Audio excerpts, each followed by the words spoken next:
in the game.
Welcome, everyone, to the home of the LSU Fighting Tigers, Baton Rouge and Tiger Stadium. As we'll see a team looking for its first win, the Groupers, taking on the winners of 4 straight, the LSU Tigers. For EA Sports College Football, I'm Reese Davis, joined here in the booth by a couple of legends, and yes, we do use that term loosely. David Pollock from the University of Georgia and former Gator Jesse Palmer. Guys, let's get down to the field.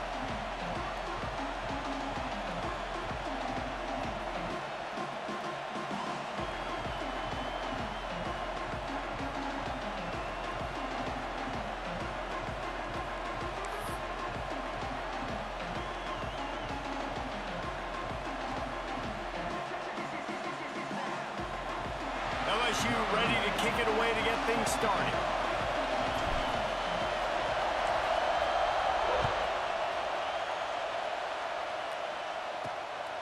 Fielded in the end zone, it's Jeffrey. Excellent job by the kick coverage team. A pretty minimal gain on that return. The Groupers offense will take the first swing of the game. Every team has impact players. What traits are you looking for when it comes to players who can make an impact, David? Well, obviously, you want the main things, right? Speed, physicality, like all power, all those things are really, really good. But you also need guys that will hold people accountable, guys that will lead. And it's nice to have those guys on your team. They're the leaders of the team, and they're the best players. And part of the reason why they're leaders is because these guys galvanize their teammates, right? We've seen time and time again, these dudes make play. Turning it on!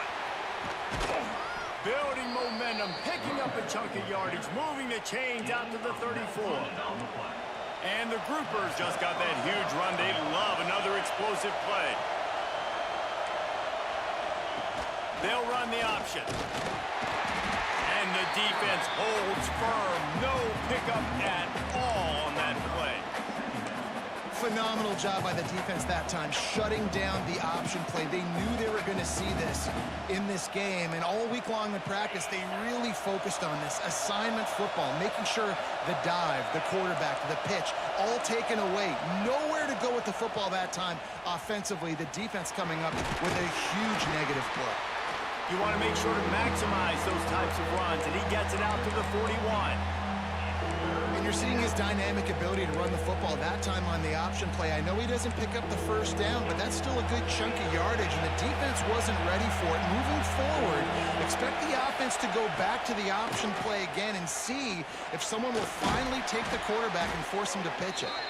And that first defender was just waving at him after that sweet move. He picked up the first down. It's a really good sign if you're on offense here. You're putting it on your offensive line on third down. Critical down and distance, opening drive of the game. Let those guys fire off, get a hat on a hat. You can run the ball, pick up the first. You're around midfield. And all things looking pretty good here early for this offense. Not much running room there thanks to this senior defender. And the defense doing a great job committing to the run. When you commit to the run like this, obviously you can give up some plays in the passing game, but you got to stop the run first. This crowd going to try to make life miserable for these guys.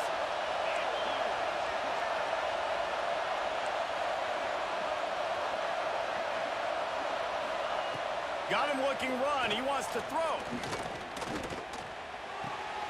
They're working that left side. And just a short, safe pass play. They pick up a few. One of the things you love about this running back is not only can he run between the tackles, but he's also a weapon in this offense, catching the football.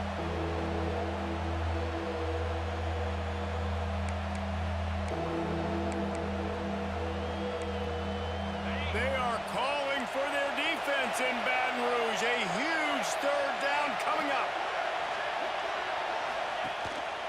They go to the ground. They thought they could just run it on third and short, but this defense was there to make the stop. Man, that's a really good job by the defense, because when you get in that third and medium area, listen, you got to be worried about the run and the pass. Did a good job playing both, got it stopped, now forcing a fourth down.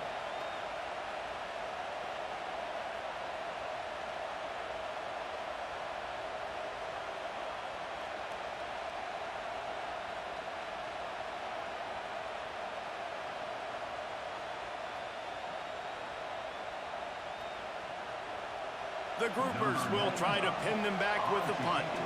First punt of the day, and he'd love to lock them up close to their goal line. And they'll let that one go, and it'll roll out of bounds.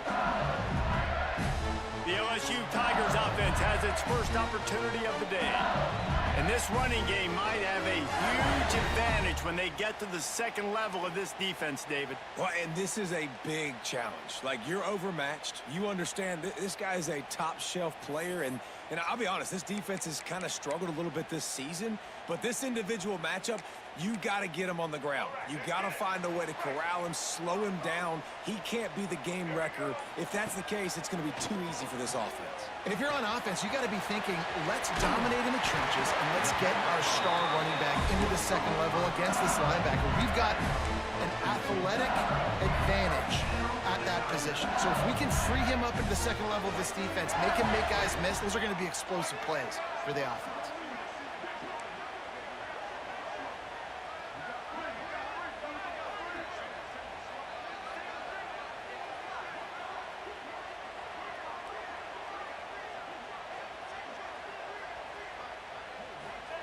Lewis wants to pass. Got it in the middle. It's Durham. Nice gain on that play, but a little bit short of the first down. Well, the short passing game is a great go-to for any offensive coordinator in the first quarter because it's reliable, but it also allows you to see how the defense is going to react and play. So this can certainly open things up later on. As they get set to snap it, time winding down here in the quarter.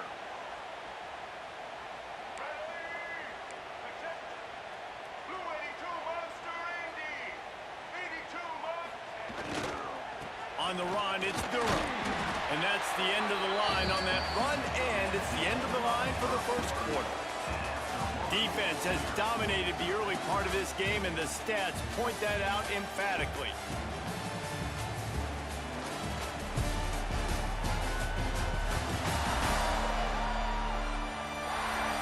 Well, based on that, we can hope to see a little more offensive explosion here in the second quarter as we get ready to get things started.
So they had a chance to talk over this third down play to open the period.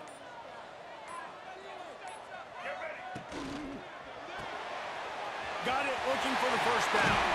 So important to convert these third downs, and they get it done. They'll have it at the 42.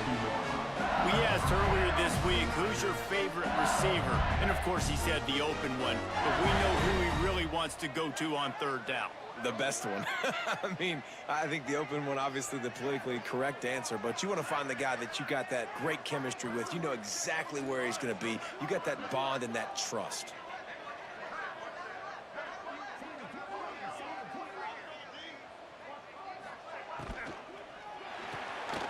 Grabbed behind the line, it's Anderson. Breaks into the open. The 20. Touchdown, Tigers.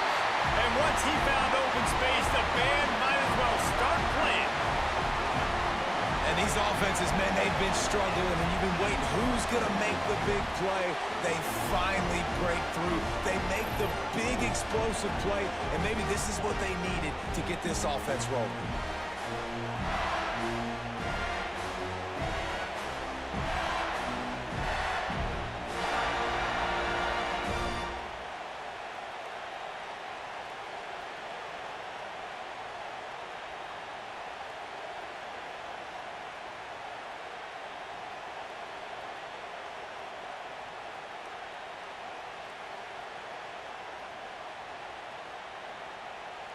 They get set for the point after as we have the first score of the game.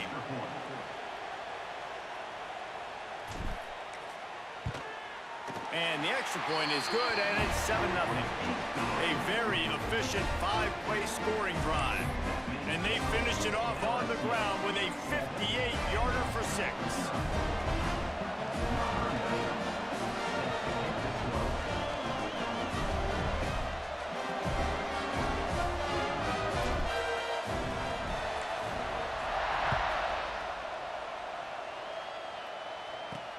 On the move from inside his 5. Good job by the coverage unit to stop the return man. And we'll see the offense make its way onto the field here, hoping for a successful drive. They're trying to put something, anything together to get that goose egg off the scoreboard down 7-0.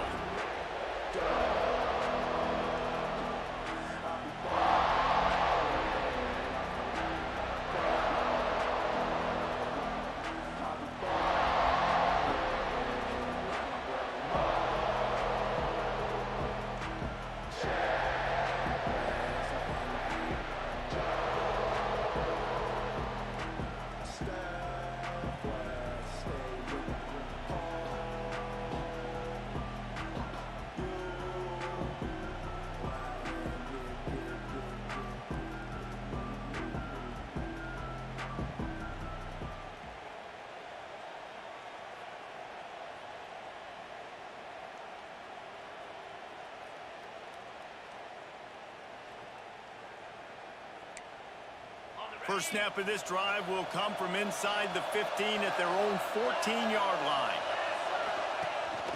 Rides to back and leaps it. Strong run to get it out to the 21-yard line. A pickup of 6. Coaches always harp about staying ahead of the chains, and when you can run with that type of efficiency on first down, man, you are doing just that. Whistle blows, and this is the 2-minute timeout, and these guys have a chance to take the lead before halftime.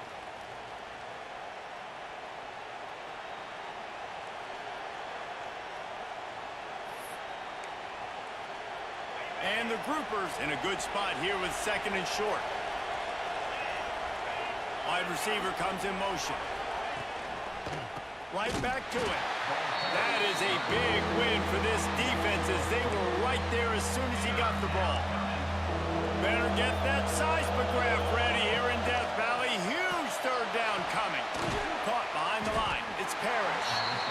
Timeout called by the defense is their first of the half as they'll go to the sideline and try to make adjustments.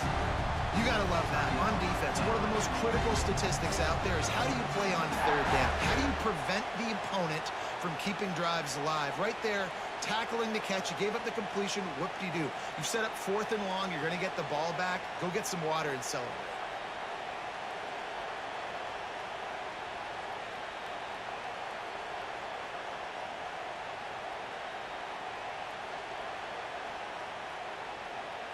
The groupers decide to punt it away. This will be the 2nd time they've had to kick it away.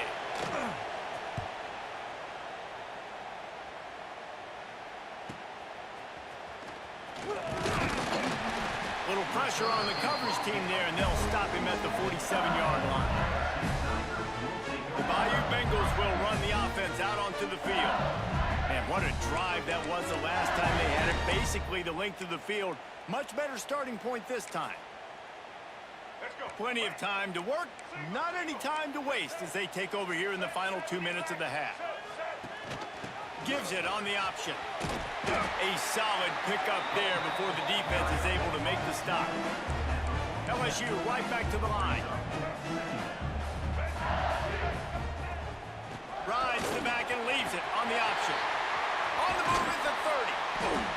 offense is feeling it as they rip off a big chunk of yardage, and they've got it on the 22.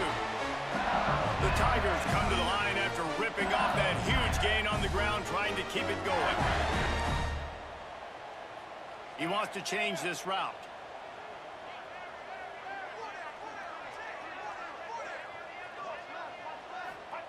Lewis to throw. Got rid of it in a hurry, but he couldn't find his man. It's incomplete.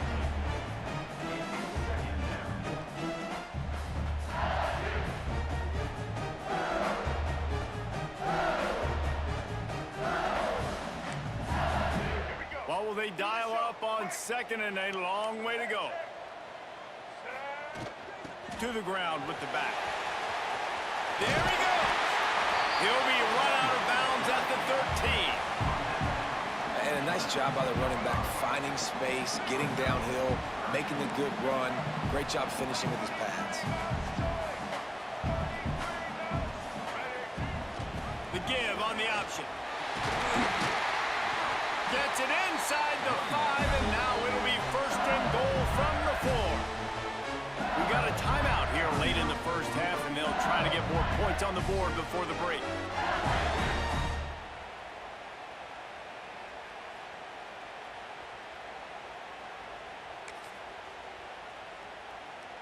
LSU lining up 1st and goal.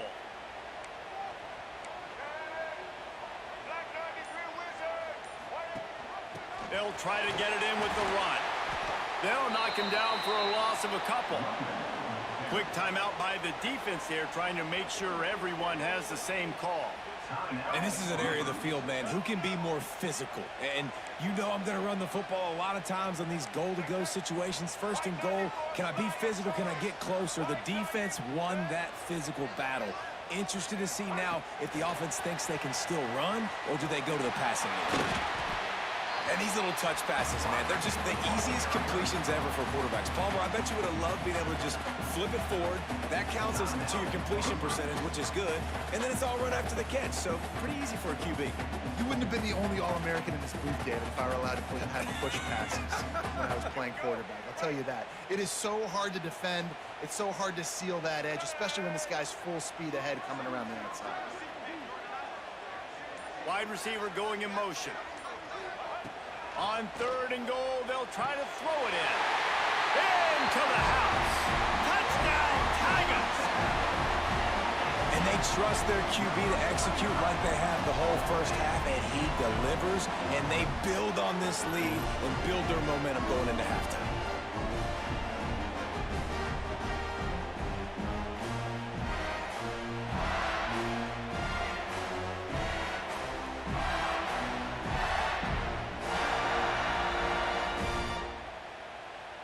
They'll try to tack one more on their score.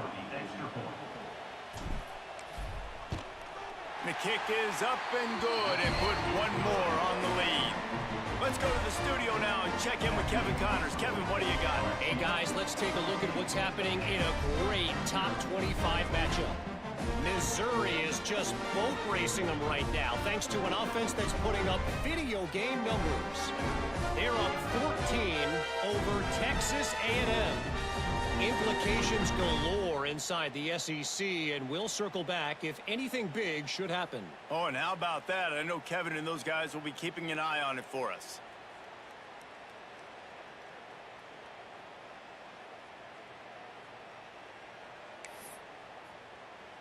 So they got the touchdown, and as they kick off, really important for the defense to shut them down here.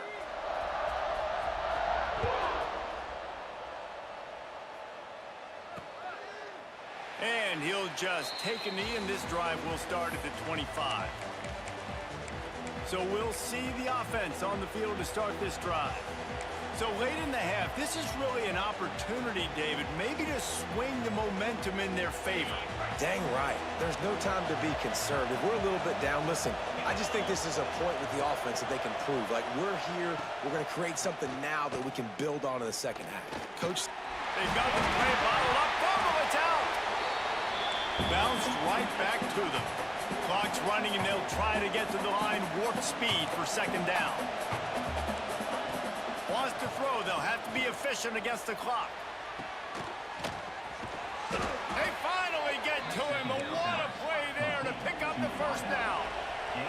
clock stops momentarily for the first down. They'll hurry to the line.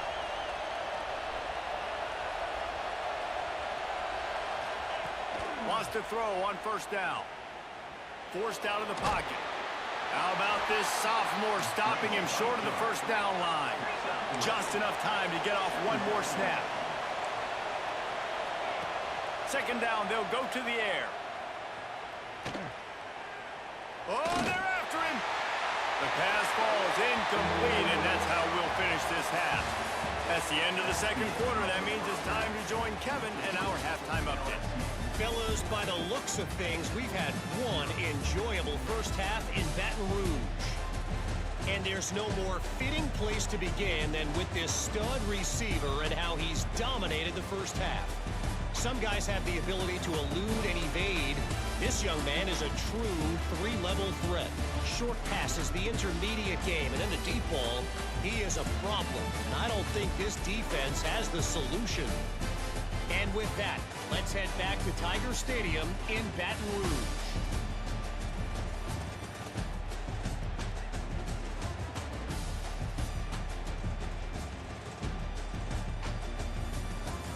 All right, Kevin, about ready to get things cranked back up here.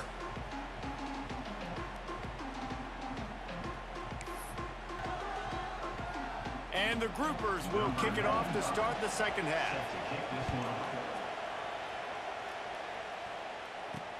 He'll take the return, try to get better field position.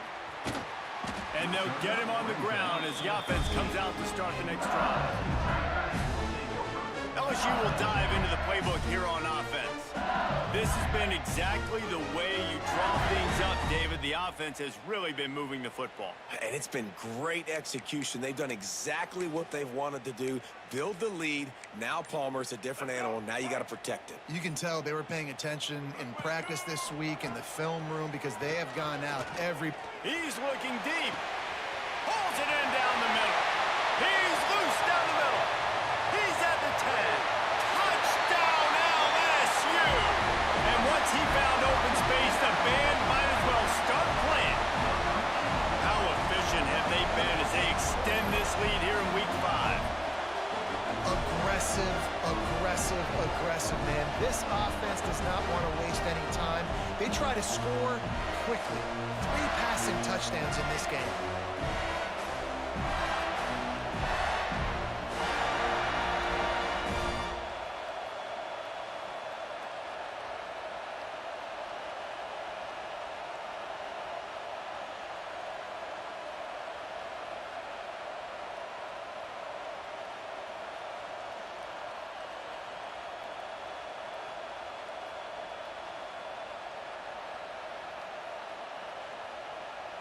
He'll try to tack on one more.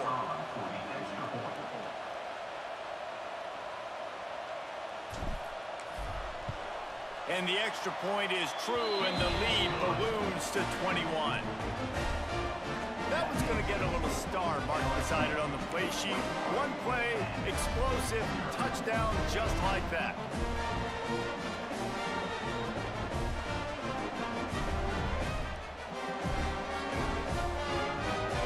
Kickoff unit on the field, and this defense will be called on to protect this lead.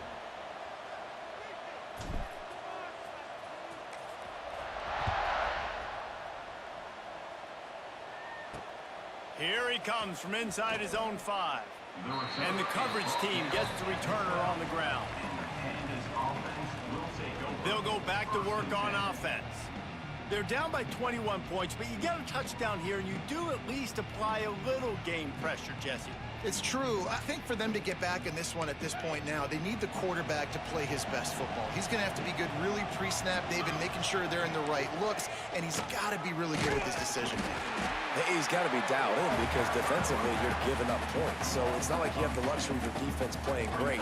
The offense is going to have to score and score pretty dang quickly.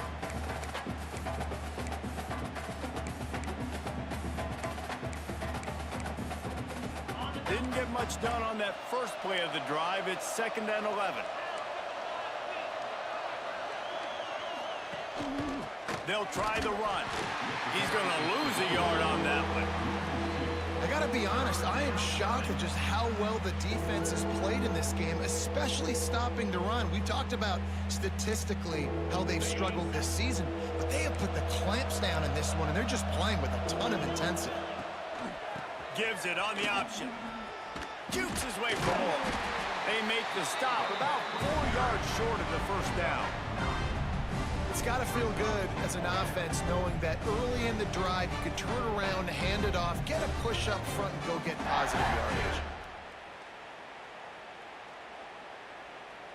The groupers will punt it away on 4th down. In punt formation to kick it away.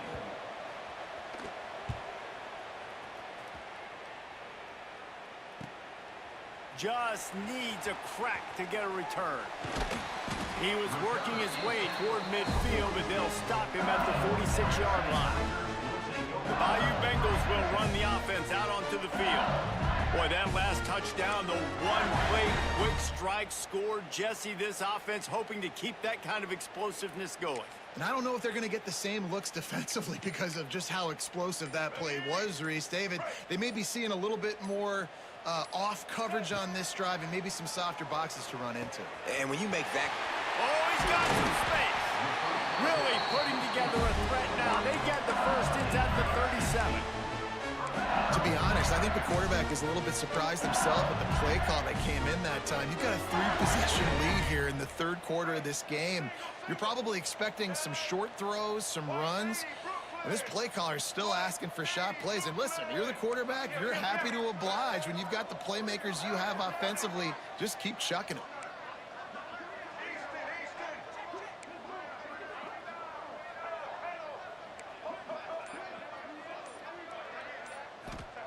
Lewis wants to pass.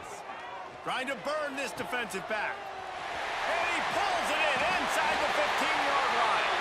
And he got away from the defense and takes it in. Touchdown, Bayou Bengals. And it's now the second time this wide receiver has scored. Another outstanding job with the route. Great job securing the catch.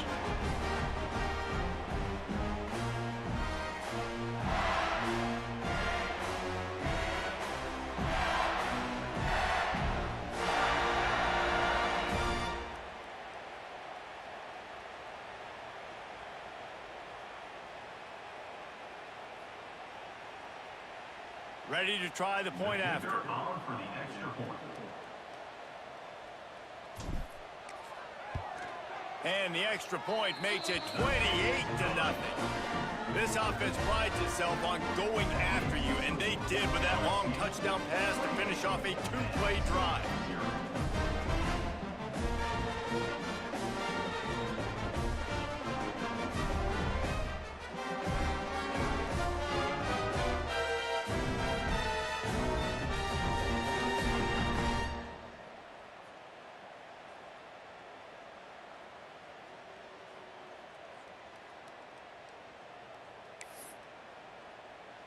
They're ready to kick it away, and this crowd is buzzing after that last score.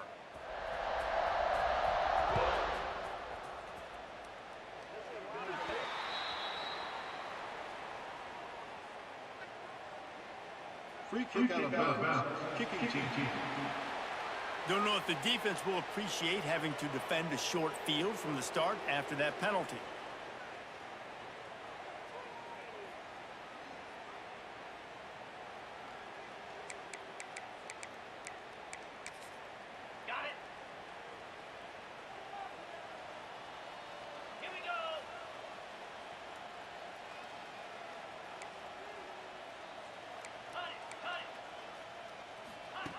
Looking to throw on first down.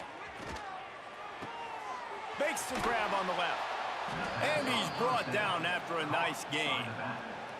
That's a huge throw for the offense, but they're down by a ton. They're going to need a lot more of that, and it's not going to be easy considering the defense knows they're probably going to be throwing the ball every play here in the second half moving forward. Plows through the defense. Stopped in the backfield. He's going to lose 3 yards on the play. And that just looked off. The timing, the rhythm, I don't know what it was, but usually that option, man, it's so precise, right? Like, really quickly making a read, and you could tell they weren't on the same page. It went absolutely nowhere. Defense won that rep. And the groupers now with a long way to go to pick up the first down. Quarterback feeling that pressure, and he's knocked down at the 42. Man, this defense has played so well, and this offense, they've struggled.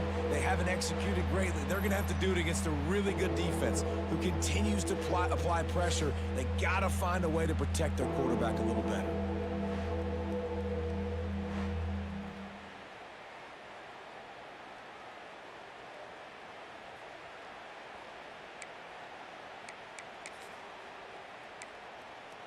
Now a lot of work to do to move the chains, keep this drive alive after that earlier sack. On the option, runs through a tackle. Absolutely nowhere to go as this defense makes a third down stop. The groupers line up to punt it away.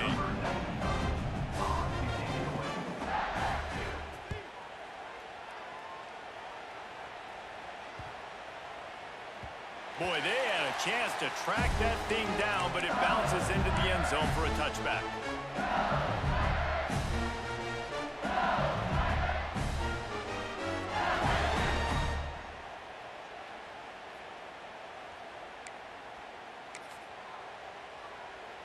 A lot of field in front of them as they open this possession from their own 20. Handoff to the single running back. Defense there to stop him after a gain of 1 to the 22.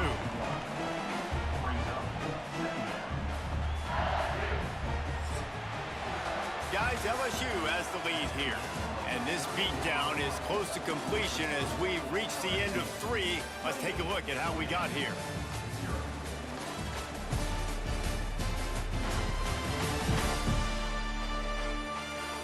As we enter the fourth quarter, let's see if anything memorable can come from this one.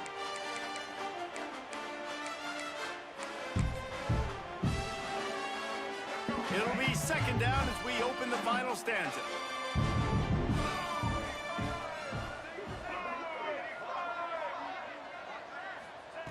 Lewis to throw. Finds the big tight end. All the way out to the 37-yard line. It's a gain of 15. They showed great trust in their quarterback right there, and why not? He's had an outstanding game. An outstanding game, has taken care of the football. Now late in the game, you got the lead. That first down now tells me now it's time to start running the football, run the clock, get out of here with the dub. I don't know if they're trying to get this guy Heisman consideration, but the fact that they're still throwing the ball at this point of the game with a lead like they have is surprising, I gotta be honest. The Tigers headed quickly to the line. Nice job by the receiver on the in route there, and how about the speed? After he made his break, he was able to actually separate a little bit from the DB, helping out his QB on that one. Yeah, and he runs a quick out route, and this is a timing route. Quarterback has to trust him, throw him the football. You can tell they've thrown this a time or two. Nice job, nice success. And the Tigers lining up, just needing a few tough inches on third down. Clock stops. We have reached the 2-minute timeout, and this offense just a couple of minutes away from putting one in the win column. Now from the 36-yard line, it's 1st and 10. They want that clock to run. He's out of bounds at the 26-yard line. I don't know, man. If I'm on defense here and I'm watching the way my D-line's getting manhandled, I might have to put more guys in the box. I might have to sacrifice a safety and try to get more hats close to the line of scrimmage to slow this running back down, because the RPO game's been a problem. Fires to the middle. He's got an open man. This freshman quarterback is slinging it out there to pick up that first down. A nice passing game by this offense. The quarterback and the receiver on the same page, in time, in rhythm, creates the big play. And look at them. They're right back on the football, ready to run another play. Lewis wants to pass. And he was drilled just as he released the pass. It's incomplete. And that's a good stop for this defense. And listen, there hasn't been a lot of positive today, but let's finish this game strong. I think that'll be the message from the defensive coordinator. Can we get a stop? Can we get them off the field? I know lots went wrong, but let's live in this moment and try to be great right here to end the game. Quick completion to the right. And they're going to put another one into the end zone as they just keep piling points on the scoreboard. With that last touchdown, they remain undefeated. And what can you say about this offense? One of the most explosive in the entire nation. And they're coming in, I think, every week with the mindset that we're just going to outscore everybody. We are okay going into a track meet. And that's really what we saw in this game today. But opponents just cannot keep pace with them and all of the athletes they have on the offensive side of the ball. And let's check in with Kevin Connors in the studio. Kevin? Fellas, rivalry game in the SEC. Of course, that's almost redundant in that league. But check this out. Oklahoma showed its toughness on the road and picked up a crucial victory. And every win counts, don't get me wrong. But the victories outside of the comforts of home can really serve as a springboard. Always interesting to see good SEC teams collide, and today was no different. The agony and ecstasy of college football, fellas. Yeah, how about that? Sounds as if they had a good ball game there, Kevin. Thanks for the update. They needed to find enough space and get it moving forward, and they're up to the 22. And that was a pretty good run there for the offense. And listen, I know this game's over, but that's what this offense needs a little bit more. They need a little more balance, a little more easy second down situations with some positive runs on first down. They just need something to get them going, some kind of spark. The ground game might be it in the future. Now facing a 3rd and long. Leaves it with the back. Powers through the defender. He'll be stopped short of the line to gain. Needed about 3 more on that one. Timeout called by the defense. It's their first of the half as they'll make some adjustments. And the groupers will send out the punt unit.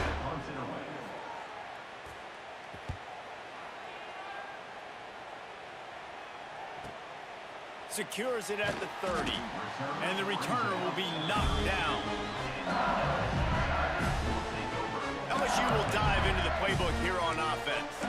Final minute. This game's on ice. They can take a knee and run out the clock. This offense has to feel great with how they're able to go out, execute, and perform big plays all game long. I think it's sending a statement, too, to future defenses down the road on the schedule. They're going to be tough to contend with. Yeah, I mean, they got firepower, putting up so many points. This thing is easily over. Now they can just chillax, go back to the locker room, know they're going to get the victory.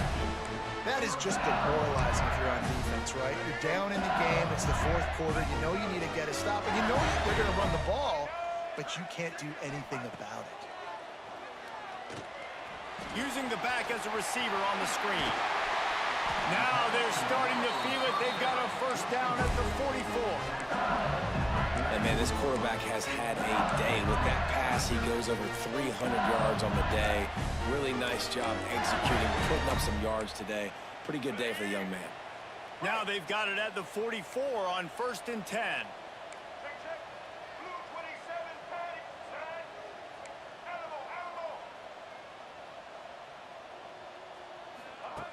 Lewis to throw.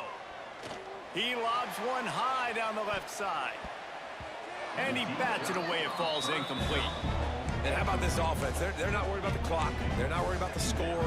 They're not worried about early and down. Still trying to execute their offense. Still trying to make big plays. And they've had a great day so far.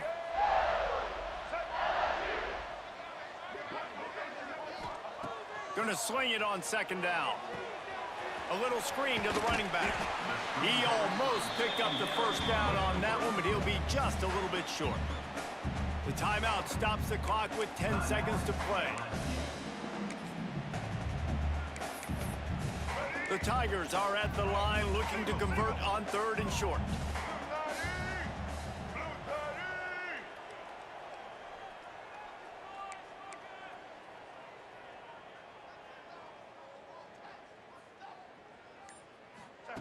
Touch pass on the run. Turning it on. He'll be stopped just short of the end zone, but they'll have it 1st and goal. Timeout is called with just 2 seconds left to go.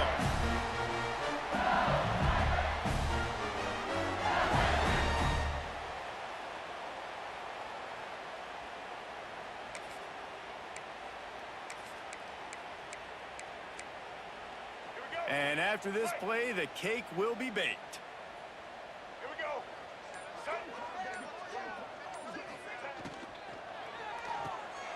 Got it behind the line. It's Durham. And he was fortunate not to lose yardage on that play, able to wedge it back to the line of scrimmage. This is what you're looking for when you have the better team. Go out and show it. Don't fool around with them. Go out and play to a standard of excellence. Just dominate. You know you're going to take care of business. You know you're going to win. It's like how many? How many can I win by? And I like that you keep your foot on the gas and just continue to pile it on.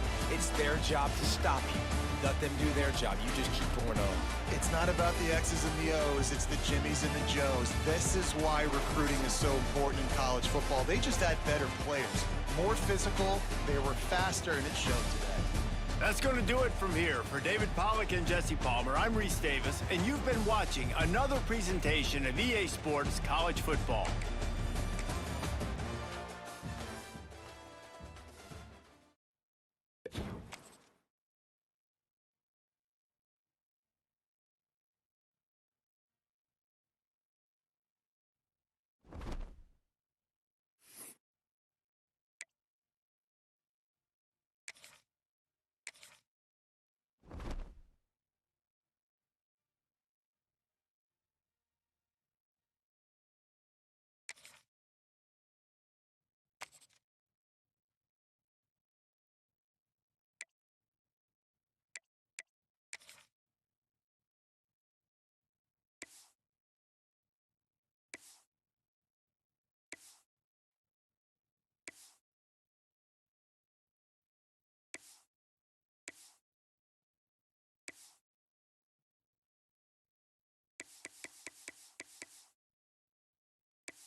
Here we have a mid-season clash of teams who've earned their spot in the top 25, trying to come up with a victory today and make a big push toward the home stretch.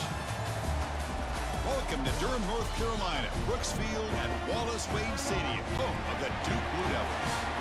As we'll see the winners of 4 straight, the Georgia Bulldogs, taking on the 13th ranked team in the land, the Duke Blue Devils.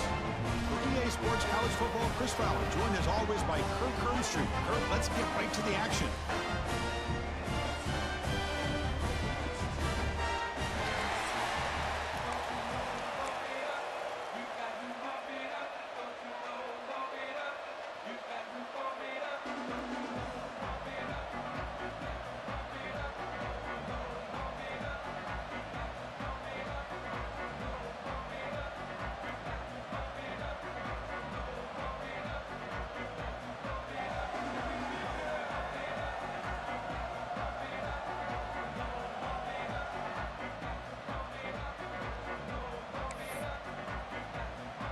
Dogs will kick this deep to start us off.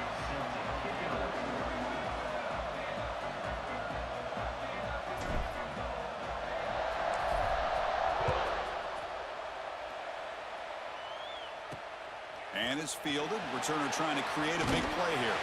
And he stopped at the 20. Tried to make something happen, but that's good coverage there. The Blue Devils offense comes onto the field for the first time today.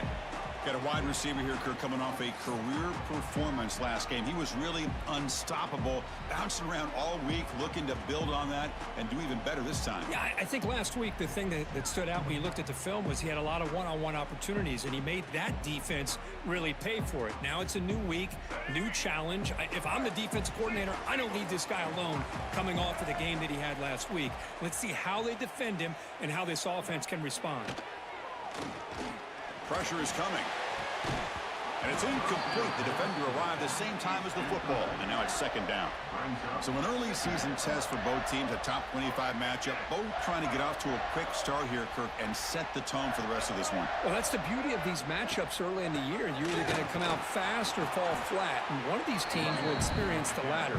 This game is crucial to kick-starting your team in the right direction for the season.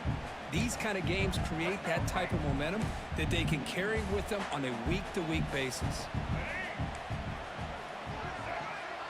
To throw, it's Jordan. He'll take a deep shot here. That deep shot is caught for a big gain. And they'll bring him down, but this offense creates a huge chunk play. And the Blue Devils starting a new series here on 1st and 10. And he drops back in the gun. It's a shovel pass, caught. And he's brought down, but there is a flag on the field. Let's check out this call. Offside, defense. The defensive penalty is declined. Offense very happy to take the result of that play.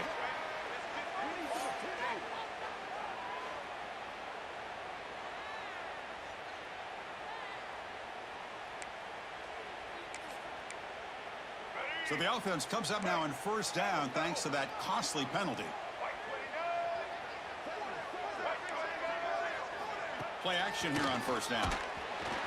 Oh, the pass rush gets home. This is exactly how you can slow down the momentum and a rhythm of an offense. You got to get some tackles for a loss and some sacks. This time, they come up with a sack by getting after that quarterback. So this offense faces a 2nd and 15. The O-line needs to regroup.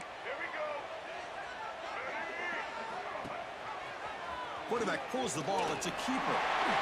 Finding space at the 20. They bring him down, but that play will set up a 1st and goal now at the 10.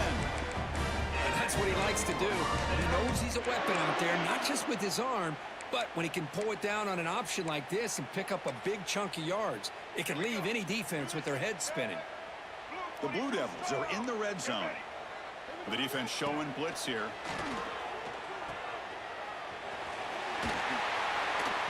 Tackle at the 2 after the completion. The defense really up against it now. That's what I love about this guy. He has the ability to sneak out of the backfield. The quarterback's able to find him open, checks it down for a nice gain.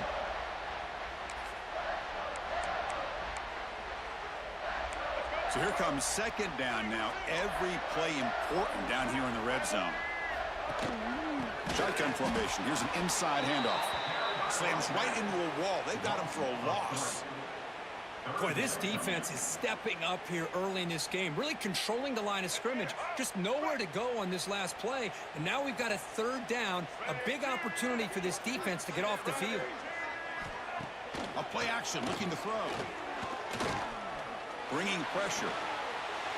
There's no one to throw to there on third down. And now it's a fourth down coming up.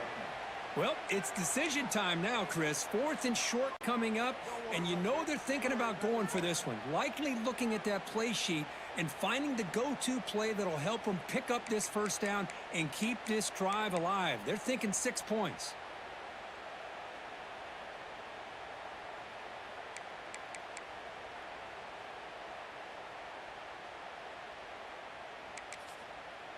So on fourth down, the decision is to trot out the field goal team. This will be a very short chip shot from 22 yards out. The kick is good. He knocked it right down the middle. It breaks the scoreless tie here, makes it 3-0. Well, they almost put a touchdown on the board, but instead they come away with 3 points.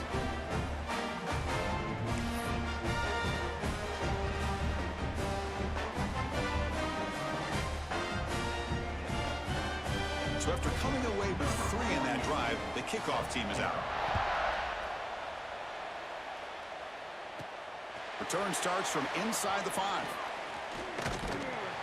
Makes it to the 16. That's good coverage there. The Bulldogs offense gets their first crack now.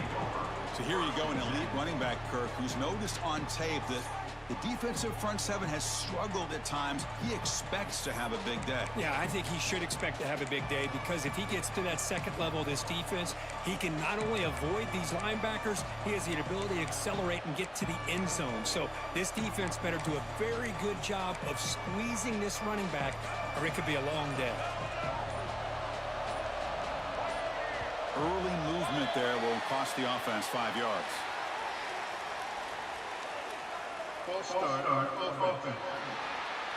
Pretty easy call for the head coach. He will accept that penalty, of course.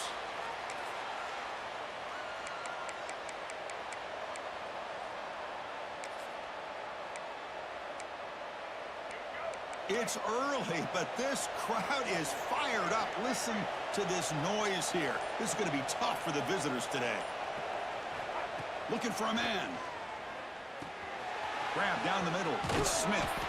That's a solid gain. Moves the ball out to the 28. The Bulldogs will come to the line to crank up the tempo. And just like that, this offense is out of the gate. What a way to get this game started. Obviously, they have a premier receiver, found a one-on-one matchup, and in the first play of the game, they take advantage of it. Offense getting set. Second down play here.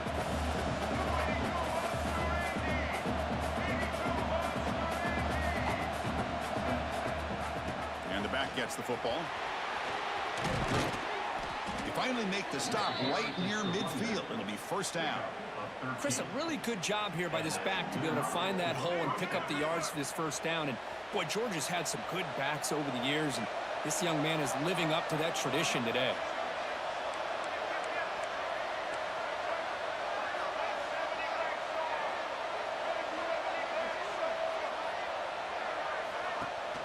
They'll run it here. Still running back with the ball.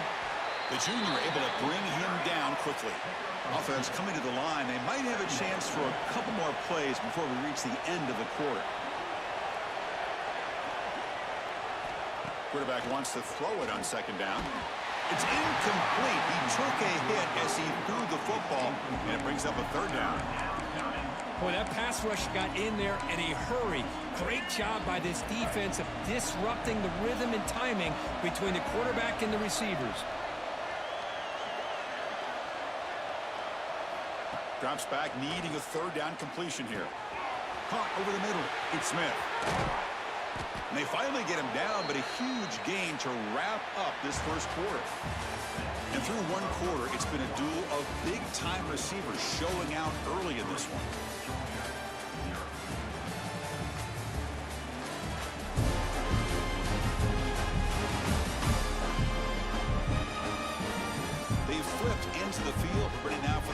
period.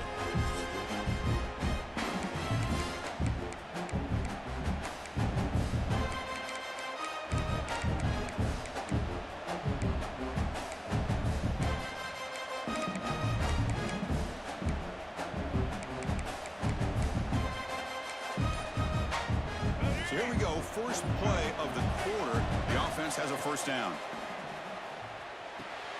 Catch made on the out route. The key here, Chris, is the timing by the quarterback. The fact he got the ball out quickly gave his receiver a chance. One more hitch or a slight hesitation, and that's an incompletion or an interception. Georgia now operating in the red zone.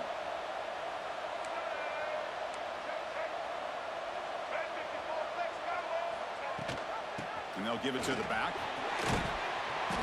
And he's brought down, but he does have enough for the first down. And that's a good, nice, crisp run for a first down. And don't forget, good blocking up front by the big fellas. And this running back, he just seems to have a nose for that first down marker. A few more runs like this, and he's going to be getting into a rhythm for sure. Here comes a first down pass attempt. Catch made over the middle. To get him down quickly, not much of a gain on that completion. Well, you can tell the quarterback knew exactly what he wanted to do with the football. He was going to that in route no matter what. He hits it for a nice gain.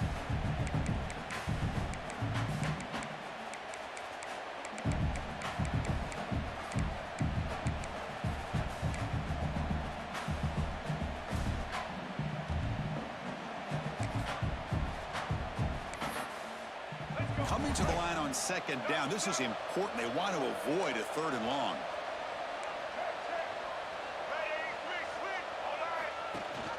They'll run it here. Running back has the ball. And he's pushed out of bounds after a short run. Not enough for a first. But I feel like they called that knowing chances are they're not going to hit a home run. But look at this. Put themselves in a perfect third down situation. It's much more manageable. Now we'll see if they can convert. In the third and short, they'll try to throw for it. Pass caught. Can he get in? And he scores. Touchdown, Bulldogs. Kirk, they were backed up to start the drive, but some bold play calling, great execution, and they reached the end zone. You know, it's easy to just kind of pull your horns in and get conservative when you're pushed way back close to your own goal line, but not this offense. They came out, showed the confidence that they have in their quarterback, and it paid off. Nice touchdown. The extra point makes it a 4-point game.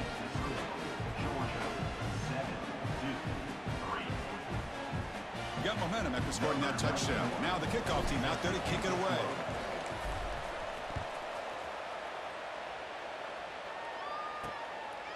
Doesn't bring the kick out. Touchback. They'll start at the 25. So the Duke offense heads back out onto the field. If they want to cut into this lead before halftime, they have to work quickly now.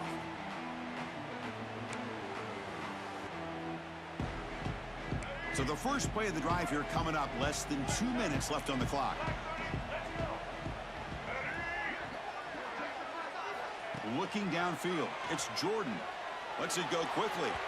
Incomplete. They cannot connect on the deep ball. Well, the offense coordinator with the right call, trying to take a shot there, but just poor execution. They couldn't come up with a big play. Let's see if the coach tries it again later, or maybe in the second half. And he drops it. Can you believe it? Offense facing a third and long from the 25. What's the call going to be? Dropping back. They're going to throw for the first down. He's running out of time here. Incomplete. He was hit as he threw the football there on third down. And the Blue Devils will line up to punt it away. Number 48 in punt formation to kick it away.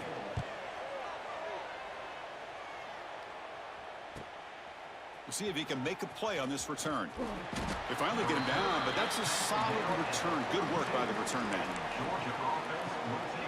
And the Bulldogs offense is back out on the field. Great possession last time. They punch it into the end zone. Can the defense come up with a stop this time? They'll come out throwing here to start the drive. With the catch, it's Williams. Well, I like how the quarterback used his eyes to move the defense and then came back and made an accurate throw there on the quick slant. Second down play coming up. They'll try and run it. Here's the running back. Tough running there. Breaks a tackle, picks up the first down. Coaches told us in the pregame production meetings they love this back's mixture of speed and power. We know about the speed, but he also showed the ability to break tackles on that run. On first down, why not keep it on the ground? Well, the defensive line does their job eating up those double teams, freeing up the backers to make the play. On the play. Second down. Offense getting set. It's second down.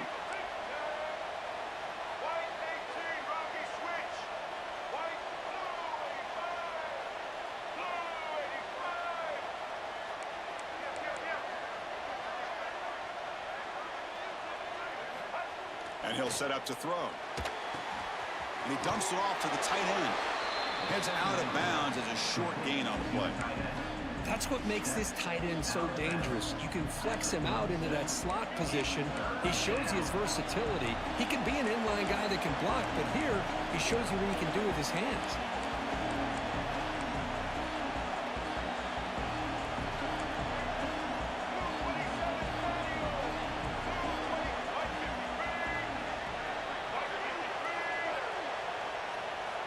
Going to pick up the third and short through the air. Grab down the middle. It's Williams. That's big. They convert on third and set him up first down from the 32.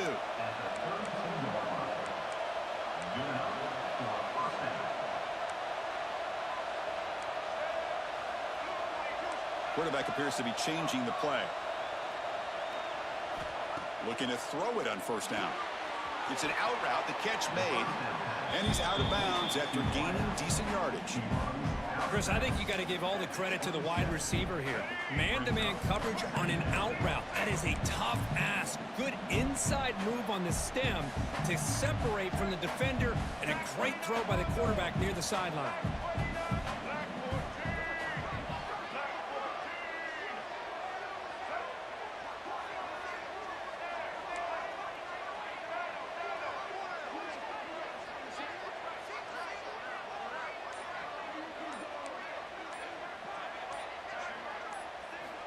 They look to throw it here on second down. Gets the ball up as he's hit, but it's incomplete. Anytime a quarterback's able to recognize a free rusher like that, that's what the check down is for. He has to recognize the protection issues quickly and pivot. Here we go, third and short on the 7th play of this drive. Out of the gun now on third down.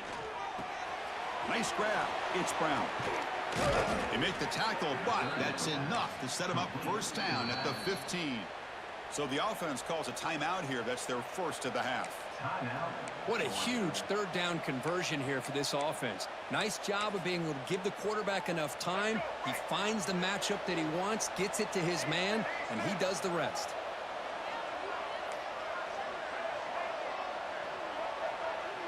Pre-snap motion from the offense. On 1st and 10, they'll look to throw it. Quarterback finds an open target on the left side. Chris, one of the things I love about this running back, it's not just this defense trying to defend him running the football. As you can see here early in his game, trying to get him involved in the passing game. Great call.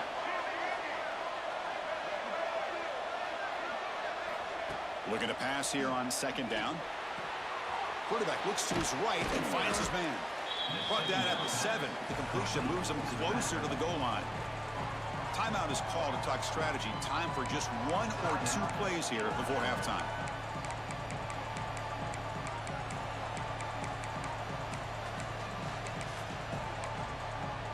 The offense comes back out there. Not much time left. Perhaps just time for a couple plays before the half. Looking to pick up the first down through the air. He's got it near the end zone. So a timeout is called. Just a few seconds left here in the first half. Let's go. One more play before they head to the locker room. From the gun, he looks for an open man. He's looking for the end zone, but it's incomplete. But what was the quarterback thinking here?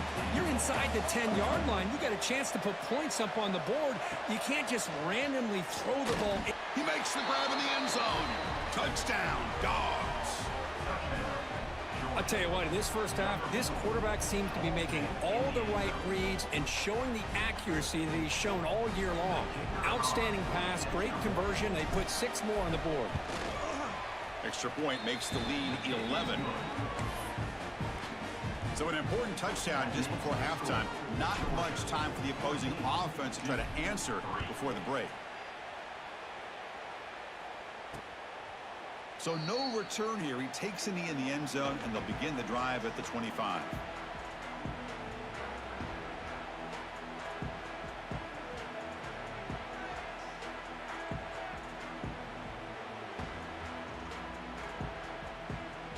Final seconds in the first half. They will just take a knee and head to the locker room.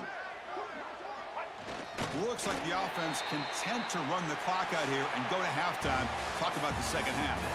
And that will do it for the first half here. Kevin Connors now has our halftime update.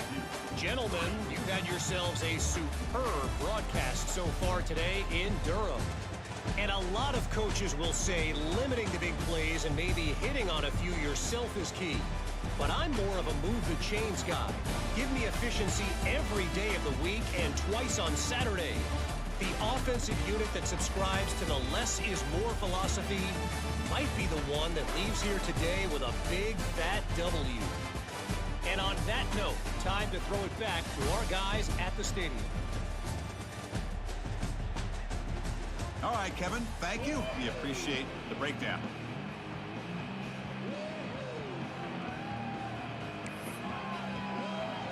The Blue Devils will kick this away to get the second half going. And he takes this from inside the 5. And the return will be brought down. And the Georgia offense is back out on the field. Passing game has been on fire. The defense has had no answer for it. Let's see if they found some solutions at halftime.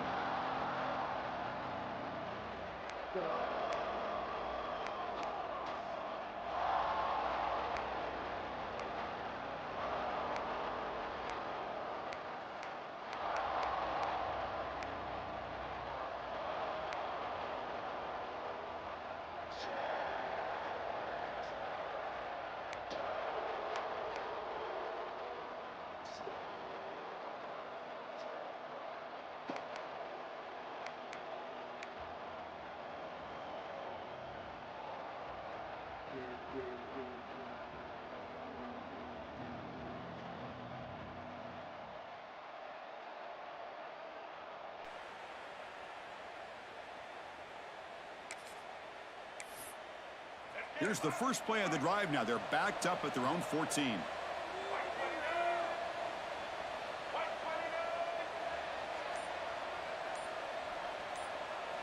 Pre-snap motion from the receiver.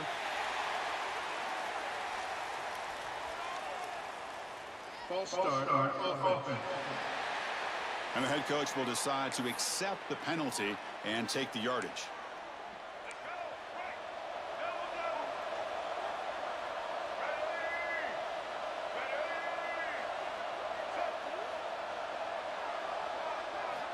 Quarterback sets up, looking for an open man. And that pass falls incomplete.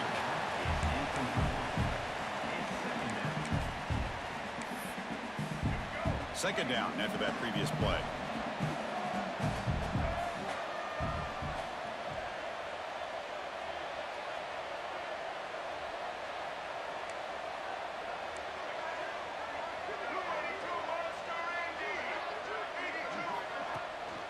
Ball handed to the running back. And he goes nowhere. Stopped cold behind the line of scrimmage.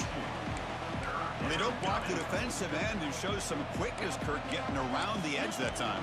Yeah, this guy's usually getting around the edge to put pressure on the quarterback, but he reminds everybody here that this guy's a complete package. Not only can he pressure the quarterback, but also he is very, very talented and shows you the physicality he has against the run as well.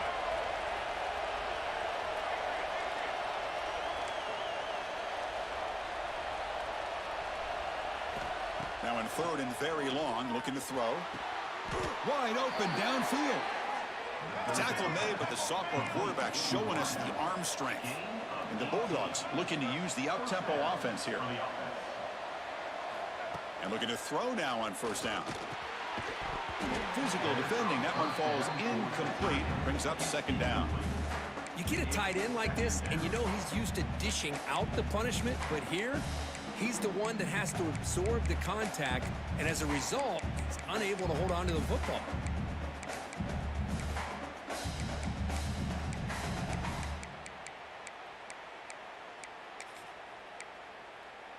That incompletion makes it 2nd and 10 from the 26.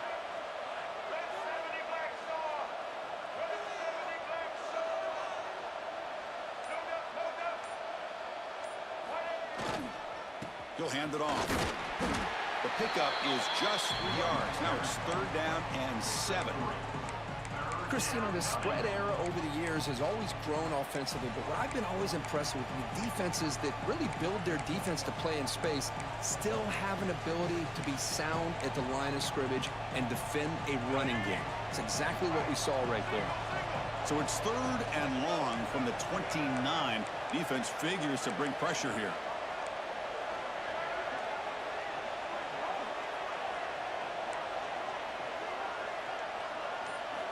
Dropping back, they're going to throw for the first down. That's reeled in. It's Brown. And that will pick up the first down. They'll spot it at the 38. Boy, this offensive line, you got to tip your cap. They've done everything you would ask of them in taking care of this quarterback. They do it again here on 3rd down, working with that lead. You know the pressure's coming, and they deliver.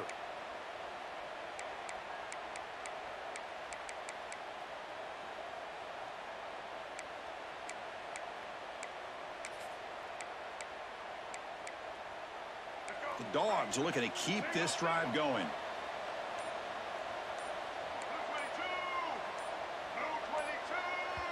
The offense will take their first time out of the half to talk strategy here. Timeout, Georgia.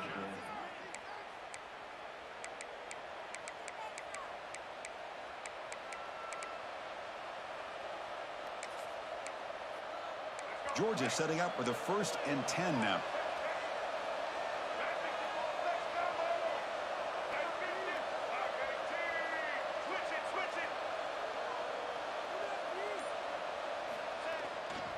And the ball is handed off out of the shotgun. And he's brought down out at the 46. Another positive run on 1st and 10. You know, it's early on in this drive, but this defense has not shown the ability to stop the run. If I'm the offensive coordinator, I just keep running the football until they prove they can stop it. Quick throw, catch made on the out route. They finally make the tackle, but that's a huge chunk play to wrap up this 3rd quarter.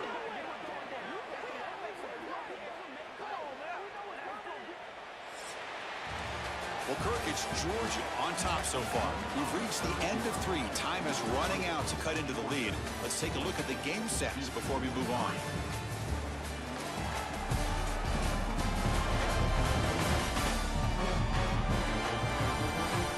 One quarter to go. Let's see if this sets up as a classic finish.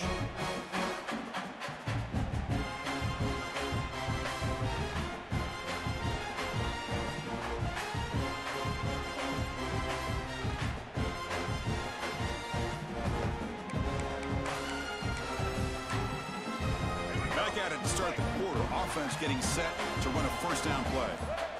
Receivers now getting some new assignments before the snap. Caught over the middle. It's Smith.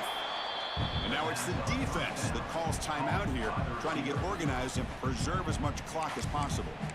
Chris, that's another nice pickup through the air. I thought they might be really just out to run the football here with the lead. But instead, they're electing to throw the football. Different routes, quarterbacks in rhythm. Really, it's almost an extension of their passing game. Direct snap. Fighting off the defender. Now, when he's getting boxed in, the defense not at all fooled by the Wildcat look. And now a timeout taken by the defense, trying to preserve as much clock as possible for their offense. So now from the 27, the offense faces a 3rd and short. How aggressive will they play it?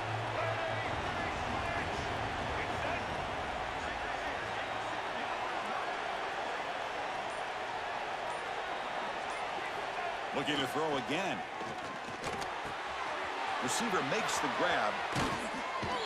Oh, and he heads out of bounds after a really nice gain there. Well, he's been their go-to guy all game long. They needed a big play there on third down. They go his way again, and it works out.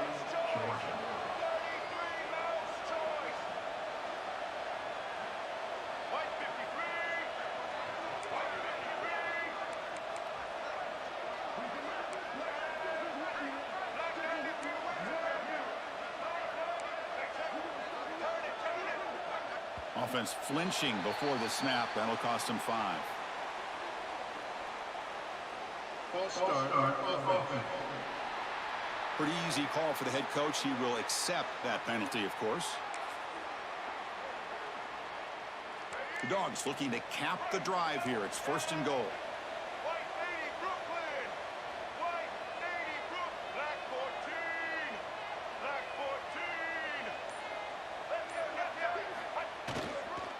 Leaning on the run game here.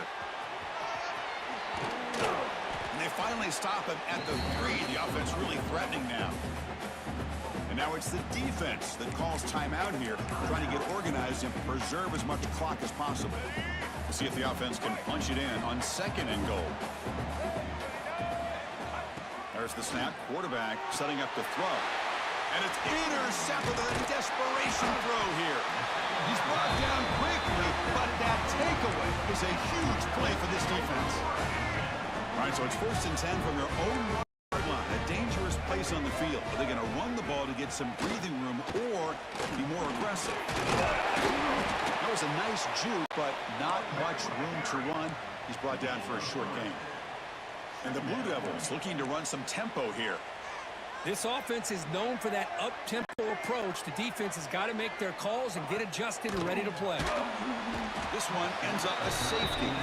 Wow, that was ugly, especially the timing of this. Now in the 4th quarter, you're trying to get back into this game, and you give up a safety. Now, there's still some time left, but you've really killed any momentum at all trying to get back into the game.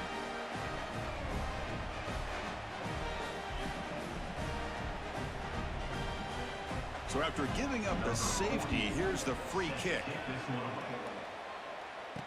Breaks into the clear. The return brings it out to the 32. And the Georgia offense will take over 1st and 10. First play of the drive now. They'll start from the 32.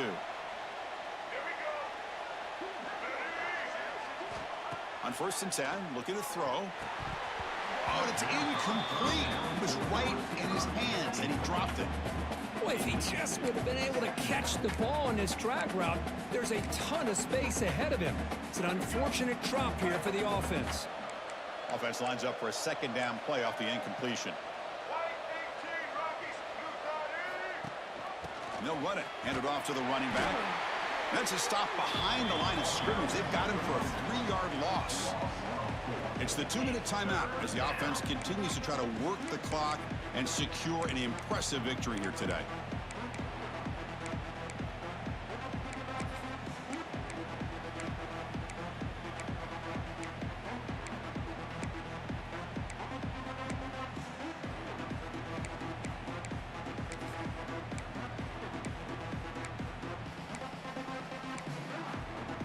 Offense facing a 3rd and long from the 28. Got to have your pass protection in order on this play. Motion by the back. Defense better adjust. Caught behind the line. It's Brown. Oh, and he didn't get there. The defense makes a stop against this excellent 3rd down offense. Chris, this is somewhat of a surprise to me. These guys have been great on 3rd down all year long. Top 25 in the country. But just not enough on this one. You got to think they wish they could get that route back to run it past the sticks. The offense still on the field to go for it on 4th and 11.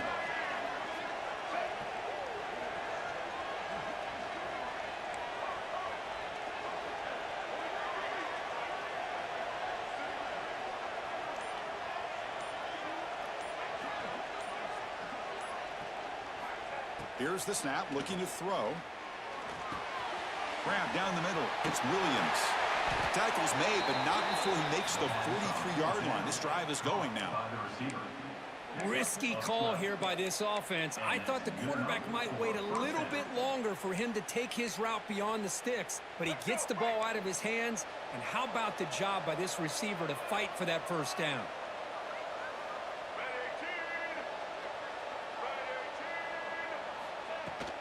And they hand it off to the back.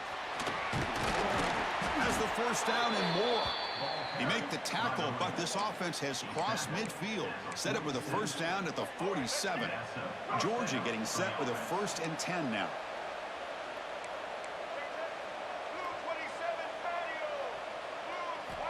There's the snap. Looking to throw the ball. Quick pass to the flat to a receiver. Receiver brought down after a short pitch and catch. The Dogs come up to the line to crank the tempo up here. Quarterback looking to throw it on 2nd down. The short hands. It's Brown. They stop him, but it's a first down, and that should be ball game. And that's a first down for the offense. First down, looking to throw the ball. Looking deep downfield to the left. Touchdown, Georgia. This offense is still clicking.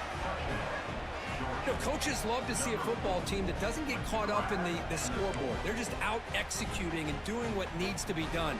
That's what we're seeing from this offense. Yeah, they continue to put points on the board and they're pulling away. I just love to see the execution and how they're going about their business. Quarterback drops back. We're going to test the secondary. And he makes the grab, a successful 2-point try, and they bump the lead up even more. Well, I thought the defense did a pretty good job of defending this 2-point try, but let's give all the credit to the quarterback and the receiver for being able to be in sync and in rhythm to come down with that catch and the 2 points. They'll return it from inside the 5. And the coverage team able to bring him down.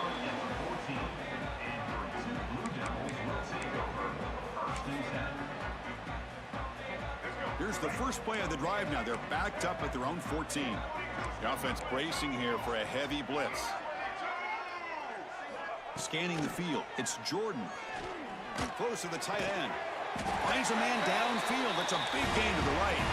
He's tackled short of the 30, but that's good enough for a first down.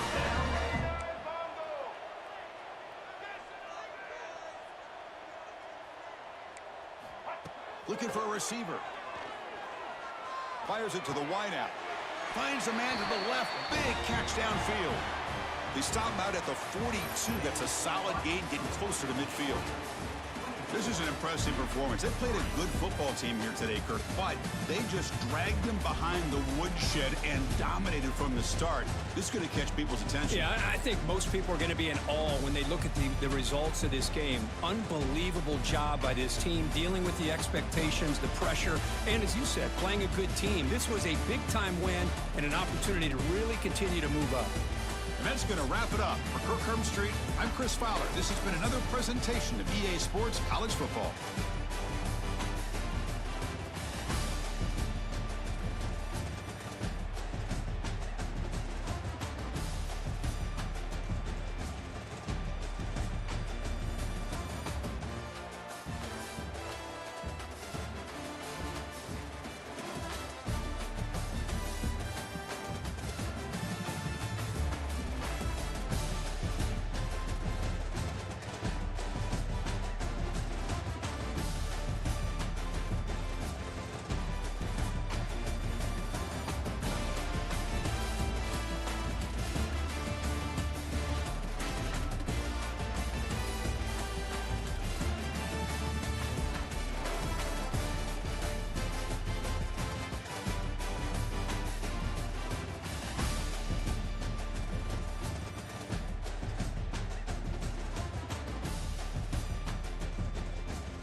Is there anything that gets the juices flowing like a rivalry game? And our matchup is bitter.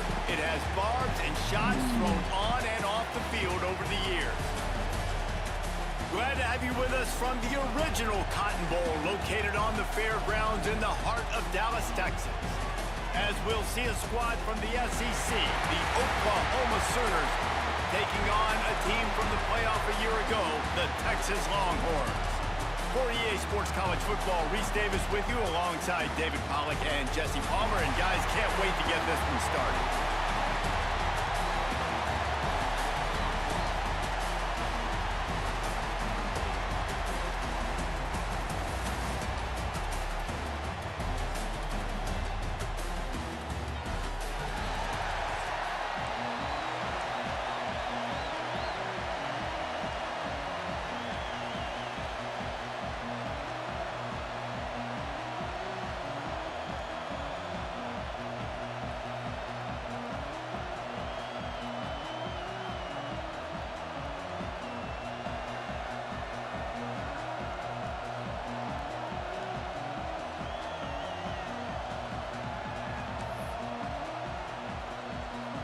And the Longhorns will kick it away to start us off.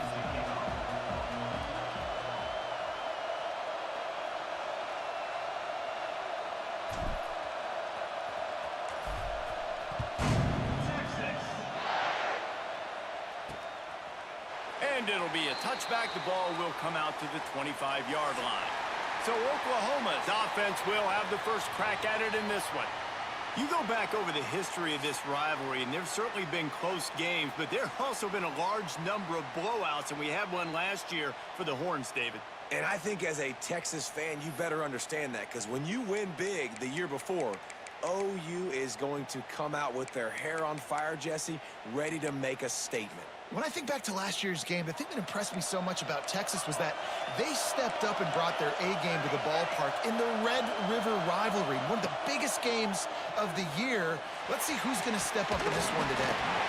And it slips through his fingers, incomplete. That would have been a huge gain if he could have held on. Working well behind the sticks on second down. Give to the back.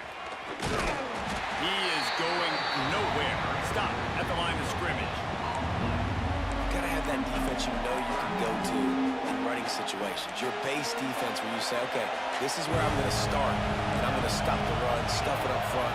My guys play big up front. Then if I need to add some blitzes to it later on down the road, He hurls one deep down the left side.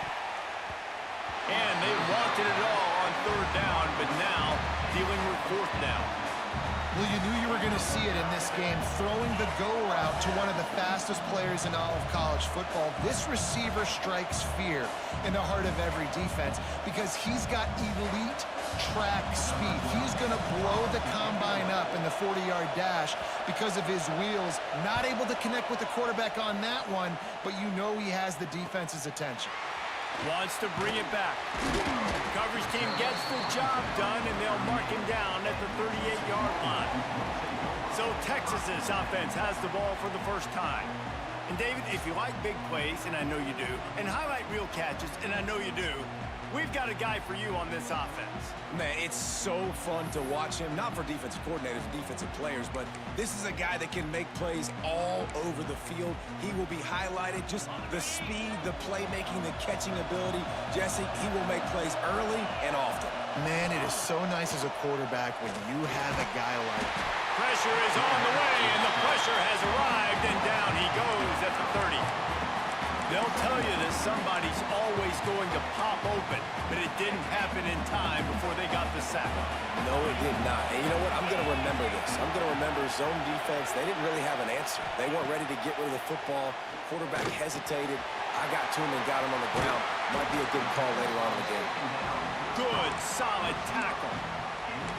When you play zone coverage, you got a wide receiver that's a beast. It becomes very, very difficult. Got to make sure I play physical and maybe even shade the side of the wide receiver having a lot of success. Dropping back, it's Manning. Grab near the marker, it's Lockett. Nice job to pick up the first down, and they'll spot it at the 42.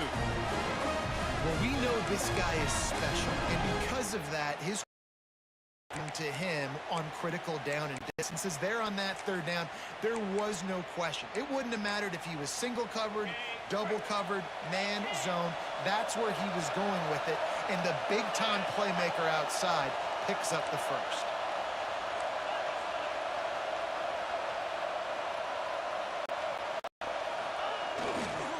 Looking for room. It's Baxter.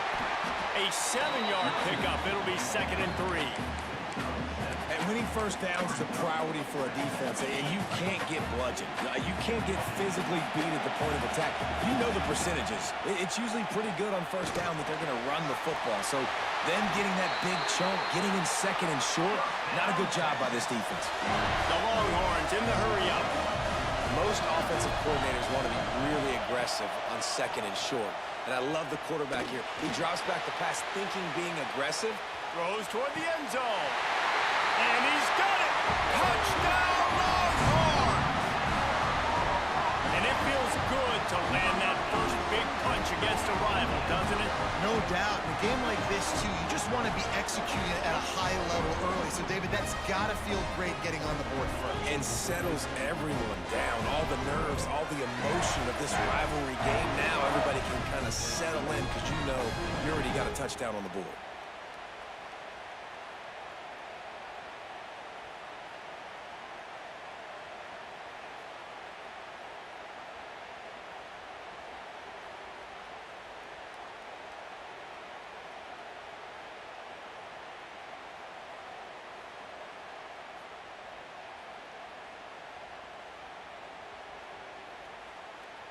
Setting up for the extra point after the first score of the game. And the PAT makes it 7-0. Personal foul. Roughing the kick. Defense.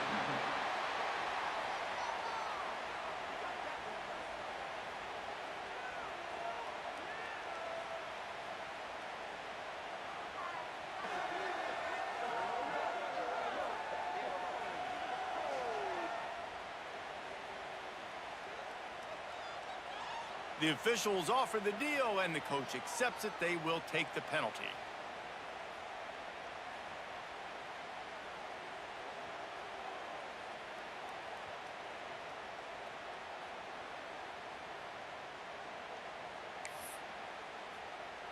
Kickoff unit on the field, and this defense will be called on to protect this lead.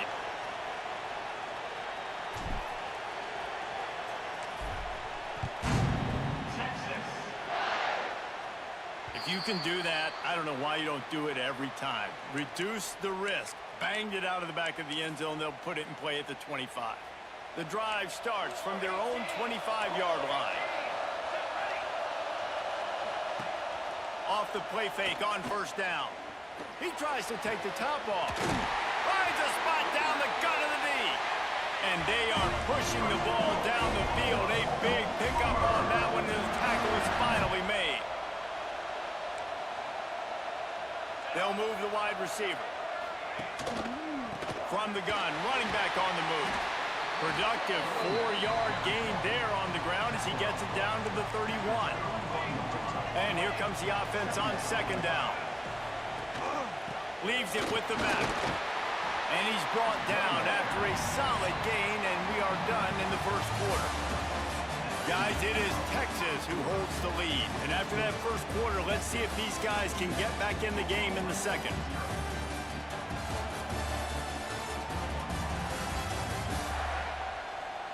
They flipped into the field, and we're ready to play. So they go back to work after the break, and it is third down. They'll try to sneak it. Got the first down and more. 3rd and 1. Everyone knows it's coming, but the quarterback sneak is so hard to stop. They just got to get 1 yard. Nice job by the offensive line. Well, a really good push by his center on that last play, making it easy for his quarterback to just tuck the football. Breaks into the open. Got some room in into the goal line. And he'll finish the run in the end zone. Touchdown Sooners. Man, these ball carriers, they've got a lot of ability in the open field. Their ability to make people miss, but also show off the speed. You saw all of that on that play.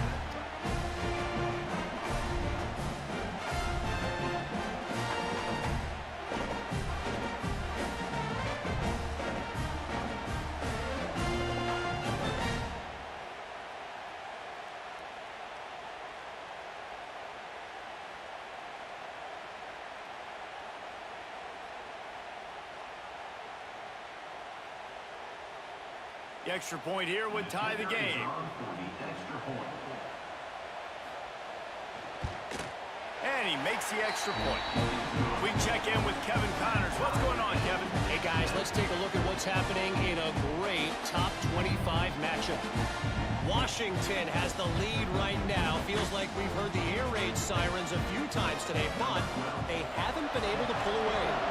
They're up by a field goal over Indiana. Just another week in the Big Ten where the only constant is chaos. Fellas? And how about that one? Kevin will be keeping an eye on everything going on elsewhere.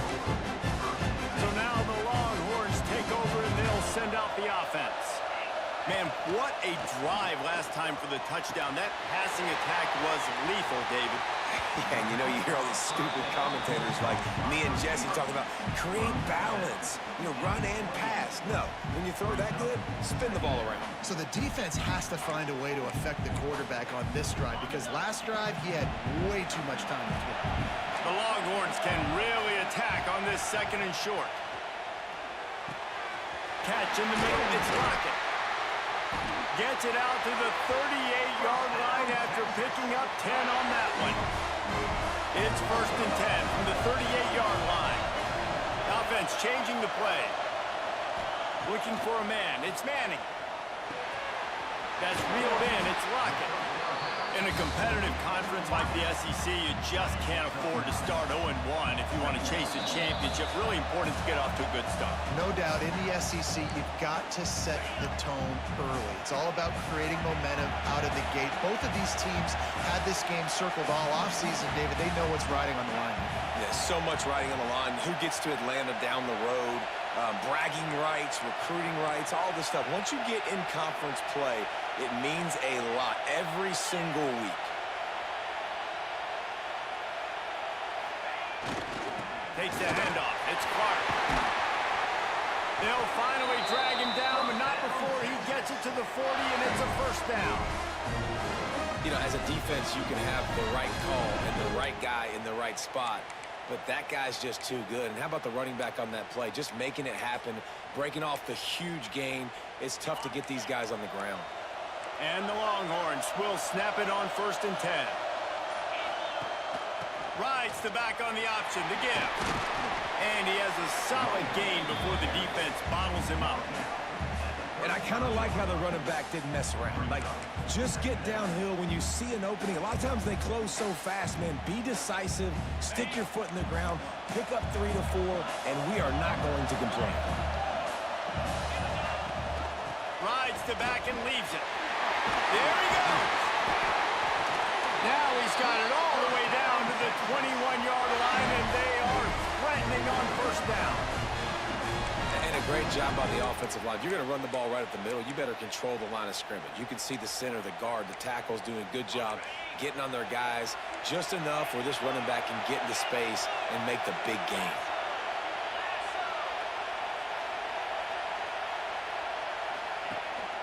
Gives it on the option. He rolls all the way down the 5-yard line before they finally get him stopped.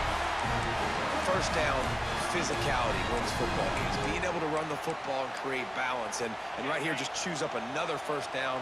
Gives you another chance to maybe continue to run the football. And I feel like this guy, too, is just an explosive play waiting to happen. His vision, his quickness, and he's got to burst. If you give this guy just a crease, he's going to hit it. And right now, he's doing some damage on this defense.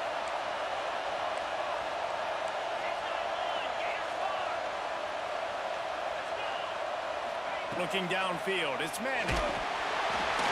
And he got smacked just as he released the pass. It's incomplete. We just have not seen this offense look very sharp so far in this game, running or throwing it. In the second half, throwing it specifically, I think they need to find a better rhythm. They've got to find a way to get some completions strung together. On 3rd and goal, they'll throw it. Touchdown, Texas! Grab the short pass to put the 6 on the board. And the offense breaks the tie, takes the lead, gains some momentum. How big is this, Palmer, now going into the half with the lead, with the momentum? Well, they break the tie, but they also break their confidence a little bit now. The opponent now has to go into the locker room probably down, and they're wondering, what adjustments do we have to make? What do we have to fix? Because we've got our work cut out for us in this game. On to attempt the try. Kicker is on for the extra point. And the PAT gives them a 14-7 lead. So it's an 80-yard drive. They already have the lead, and they apparently want more here in the first half, going for the onside kick. Quick timeout call by the offense after the play.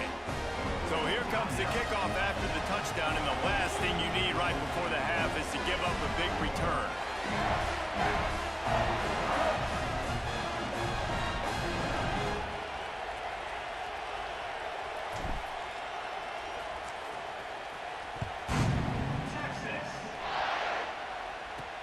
He'll start the return inside his 5. And the return man is stopped, and that'll leave it up to the offense on the next drive.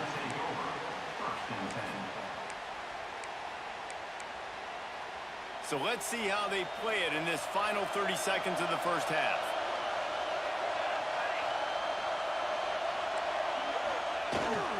Looking for space. It's Robinson. Just wanted to find a little space to run and ekes out some to get it up to the 21.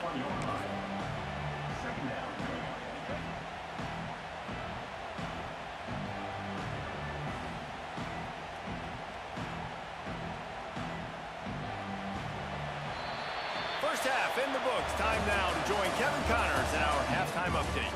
Guys, rivalry games always bring out a ton of emotions, and they were on full display in that first half. And a lot of coaches will say limiting the big plays and maybe hitting on a few yourself is key. But I'm more of a move the chains guy. Give me efficiency every day of the week and twice on Saturday. The offensive unit that subscribes to the less is more philosophy might be the one that leaves here today with a big fat W.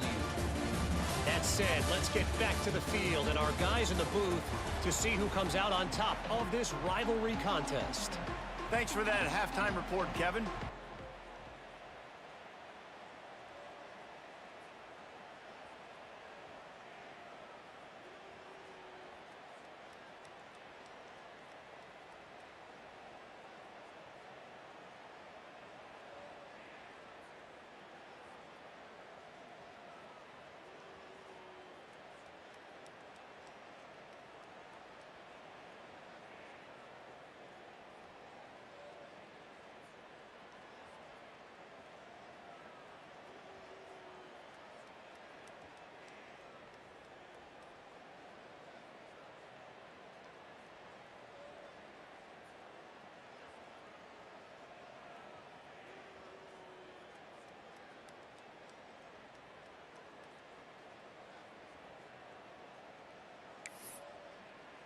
The Sooners will kick it off to start the second half.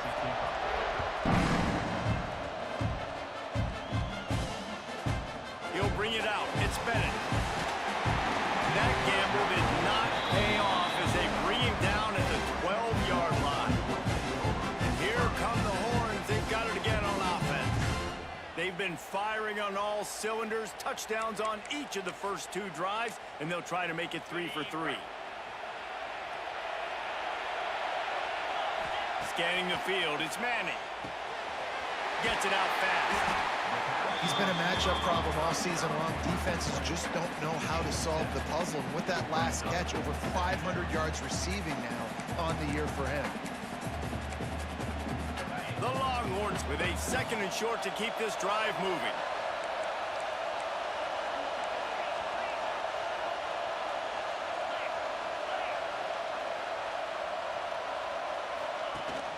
Rides the back and leaves it on the option. Feeds him the stiff arm, and he's running free. Moves it out to the 34-yard line. A nice 15-yard gain on that one. In halftime in this locker room, there's a lot of positive things to talk about. You got the lead, but you know what else will be positive, Palmer? Get the running game going early in this second half. You're absolutely right here, and I think this coaching staff is going to try to put this game on the offensive line a little bit. Let these guys take this thing over, be physical, and push this defense around. Slithers into space. Turning it on. Gets it to the 46-yard line. First down for this offense.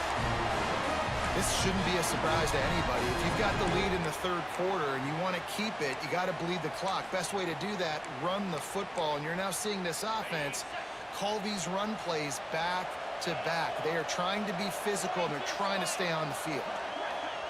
To the air on first down. Can't find a man, and he'll be knocked down at the 40. And the Longhorns trying to find their way forward after the big loss on the last play. To the air on second down. Buying some time.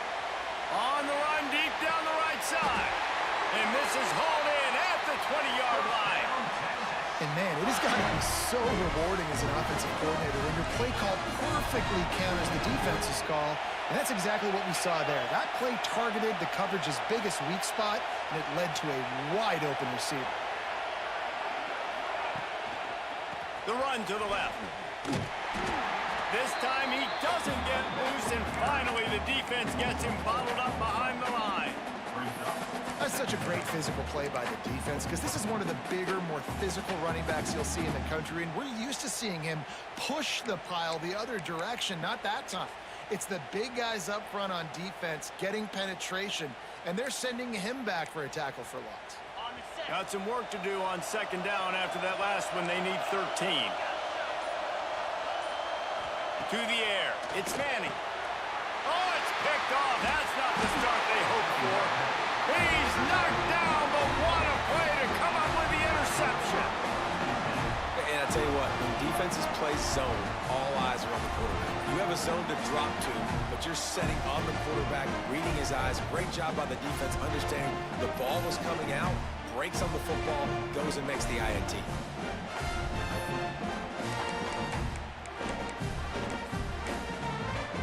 Opening play of this drive comes from the 13-yard line.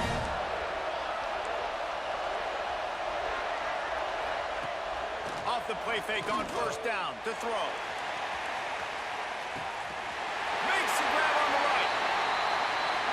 And they'll do more than move the chains. They'll move that thing more than 30 yards down the field before it's finally stopped.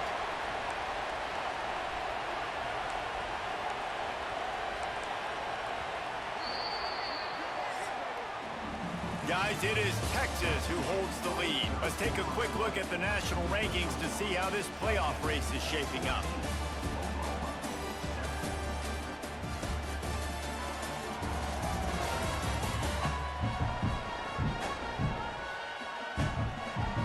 Not only is the scoreboard on their side, but so too is time as we open the fourth.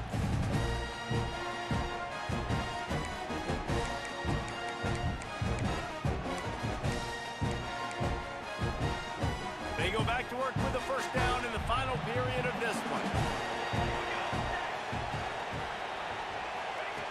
Wants to go up top on first down. Short throw to the sideline, picks up just a little. And he'll make his way out of bounds after the solid pickup. Guys out of the backfield now, it's not just run the ball downhill anymore. You got to be versatile. I got to be able to trust you in the pass game, and I got to be able to throw you the football, and you can do that right there. I know you're going to catch it, and I can depend on it. Caught in the backfield, it's Kent. All down, but he has enough to move the chains. This upset bid has been brewing since the start of the game, seemingly, and they are in a world of hurt at this moment, guys. Yeah, keep the pedal to the floor, right? Don't let up. You've done a great job. You're the perceived underdog. You've taken control of this football game. Jesse, you got the formula right now. You got them right where you want. Yeah, they've thrown caution to the wind in this game, right, David? I mean, they came in knowing they'd have to take some chances, and they'd have to be open and free, and it's worked to their advantage. Now's not the time to get tight if you're the underdog winning this game late. And the Sooners need their binoculars to find that line to gain here on third down. From the gun, wants to pass. How in the world did the offense retain possession? The ball security doesn't just apply to running backs and receivers. QB's got to keep two hands on the ball as well. They're very lucky after that fumble that the offense jumped on. They're throwing for it on fourth down. Intercepted to stop the threat. Got room on the return. And they capitalized not only on the pick, but on the great return to improve this field position.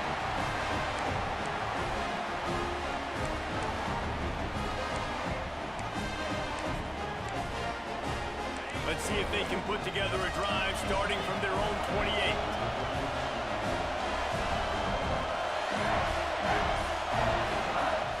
They'll keep it on the ground. The clock is on their side. Not much running room there thanks to this senior defender. Quick timeout called by the defense, stopping the clock to save as much time as possible for their offense. They're in control. The clock is their friend. You'd have to expect another run here on 2nd and 6. The give on the option. And he never had a chance. Just stopped cold as soon as he got it. Defense uses a timeout quickly, trying to get that ball back and preserve time for their offense. Ball's at the 29. Defense can taste getting off the field. It's 3rd and long. Might be changing the route. Back to pass. It's Manning. Quick strike complete. Still on his feet at the 45. And they finally get him down, but not before. He's got him set up for business at the 49-yard line. He has been the go-to guy on offense all game long. And on the critical 3rd down here in the 4th quarter, surprise, surprise, guess who they go to? That guy. The Longhorns come to the line with a fresh set of downs. They're testing the right side here. You'll take 4 yards on 1st down every time, 2nd and 6. Well, there's not a lot of mystery what you're going to do on offense at this point of the game. With the lead late, you're just going to lean on your star running back. This is a guy who is going to play on Sundays at the next level. Just keep giving him the football and just let him take this thing over. Power football with the run. And there was nowhere to go, just stopped in his tracks in the backfield. Really nice job stopping the run, but the problem is you have 0 timeouts left. You cannot stop the clock right now if you're the defense, so this has got to be excruciating for them. They know the offense is just going to take their time before they snap the ball. Quarterback on the keeper. And he avoids the tackle with the slide.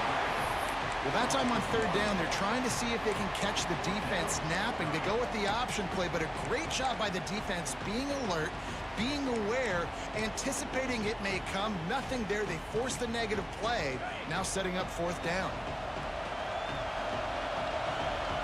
Not much good can come out of throwing it here. Looking for a deep man. He's got it in more than enough for a 1st down. And that's how you finish it off. Scoring on the final play of the game doesn't affect the outcome.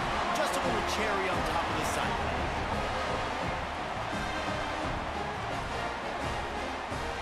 It was the Longhorns who will ride off into the sunset with the coveted Golden Hat Trophy after beating their despised rival to the north. Thanks so much for spending some time with us. For David Pollack and Jesse Palmer, I'm Reese Davis, and this has been another presentation of EA Sports College Football.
Welcome, everyone, to the home of the Oregon Ducks, the House of Loud, Autzen Stadium in Eugene.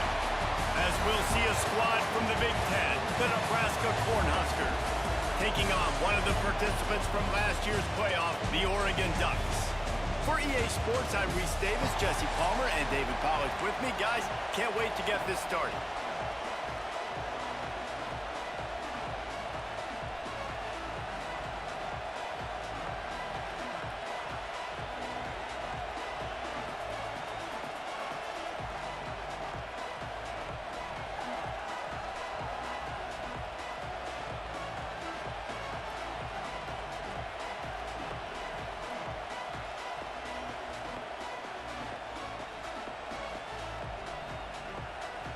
The Ducks will kick it away to start.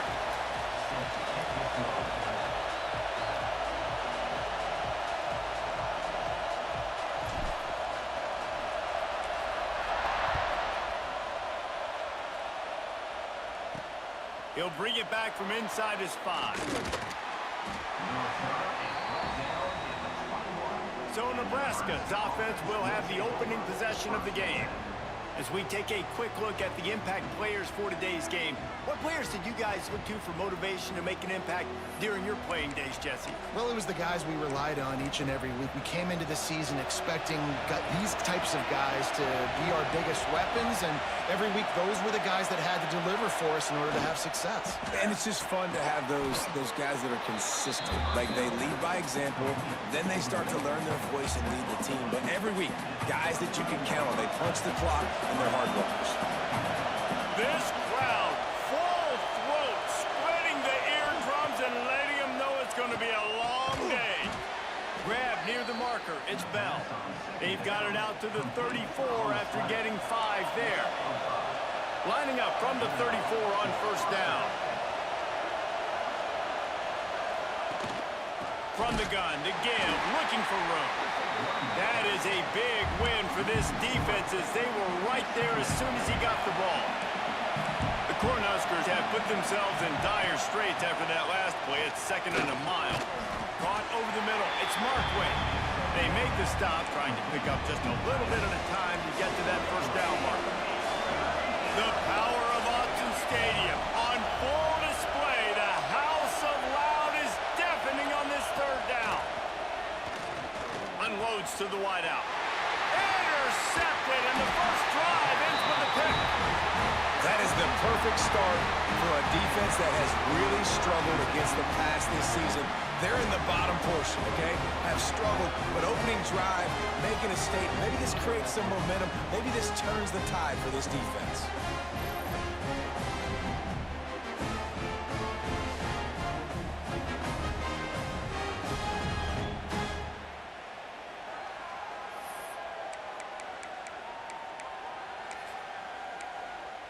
And Oregon has it back, and here comes the offense.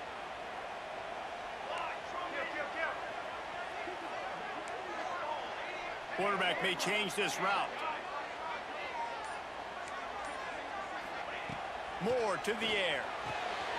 He makes the catch close to the sticks, but he'll be a little short of the first down. It's hard to run a route or get lost near the sidelines and understand exactly where you're at. Nice job understanding I was starting to get close to the sidelines, throttling down a little bit, catching the football, and making sure I was in bounds. The give to the back. All down, but they'll move the sticks as he picks up the first down. The Ducks want to pick up the tempo.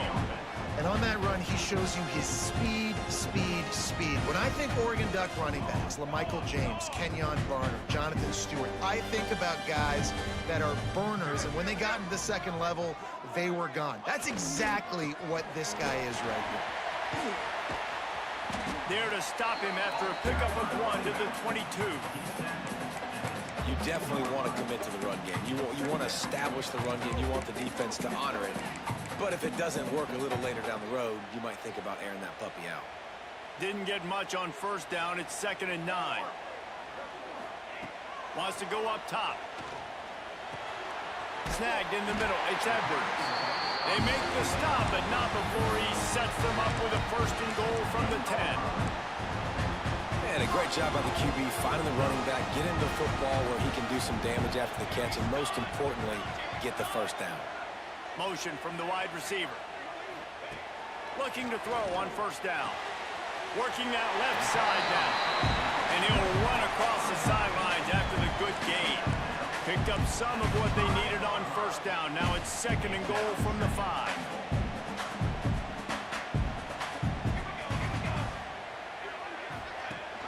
The run up the middle, trying to find his way to the goal line. He works his way ever closer, all the way down to the 1-yard line.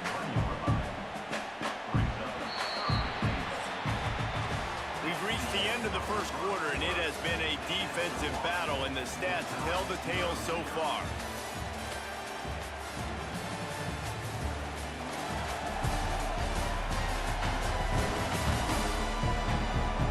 Let's see if the offenses can find a little rhythm here in the second. Starting off this quarter close enough to smell the goal line. Looking to throw on 3rd and goal. Quarterback adapting. And he's loose, and he'll take it to the house. Touchdown, Ducks! Just under 60,000 in this place, but sometimes it sounds like 600,000. An engineering marvel to hold in all this noise. Yeah, it's unbelievable. They love their team. They support the Ducks, and they've built traditions, and so many teams they should be proud of. Getting them involved early is a great sign for this football game. Getting set for the extra point after putting the scoreboard to work for the first time.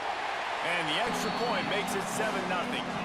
So that drive covered 40 yards, and they capped it off with a 1-yard plunge.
Kickoff unit on the field, and this defense will be called on to protect this lead.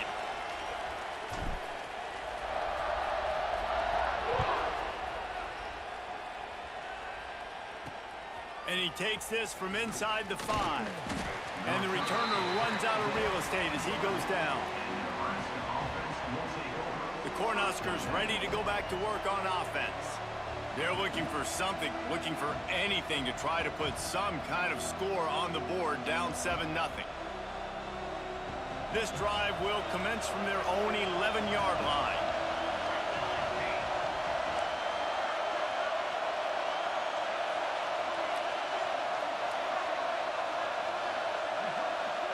Looking downfield, it's Raiola.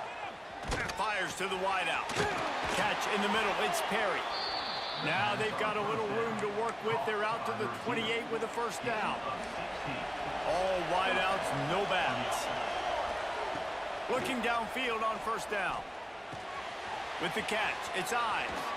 All the way out across the 45-yard line. Mark it out of bounds at the 46. And that's why if you're the offensive coordinator, you've got to find as many ways as possible to get this guy going. Just get him the ball close to the line of scrimmage. Doesn't need to be a throw deep down the field. He's so dynamic when he has the ball in his hands. You saw it right there. Tackle is made at the 44, but he picked up 10 yards and enough for a first down. Well, when you talk Nebraska football, it always comes down to their ability running it on offense, whether it's the option or whether it's conventional. They've got a long and illustrious history of great running backs, and this guy is on the field for a reason. His vision, his ability to make people miss, run with toughness, he can do it all. And those body blows really, really matter. Like, I want to be able to hand the ball off to my running back 10, 15 times a game. Make the defense tackle him, wear him out. Sometimes these 3 to 4 yard runs, later in football games, they turn into 5 to 15 to 20 yard gains just because of the body blow effect.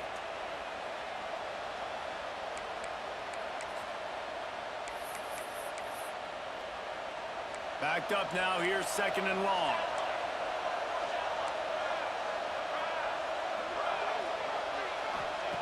Looking to fire. Right down the middle. Got him downfield. Brought down at the 20-yard line after ripping off the big play.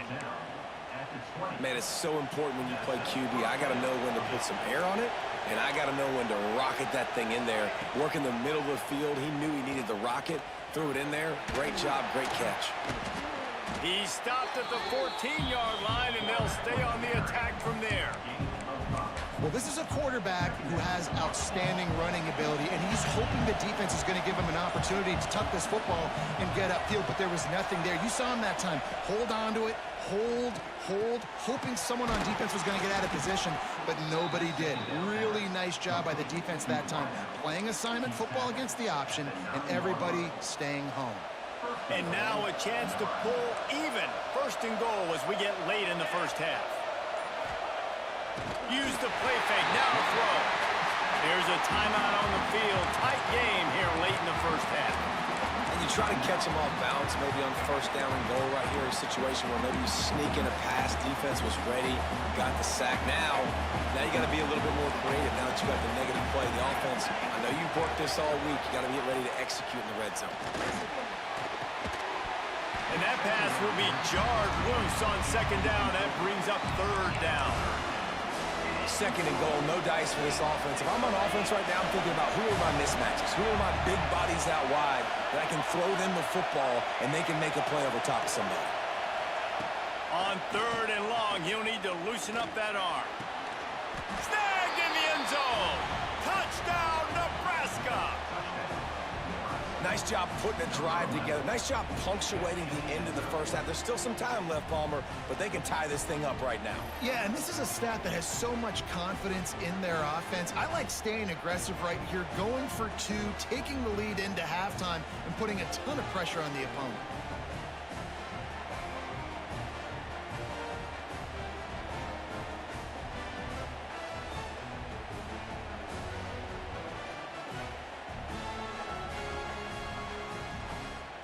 Setting up for the extra point and the top.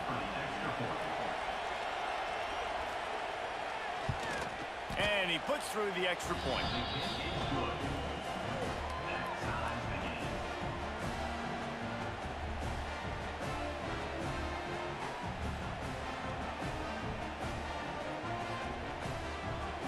they're coming out to tee it up for the kickoff, and that last score was a real buzzkill for this crowd. On the run from inside his own 5. I guess it could have been worse on that return. He goes out of bounds at the 15.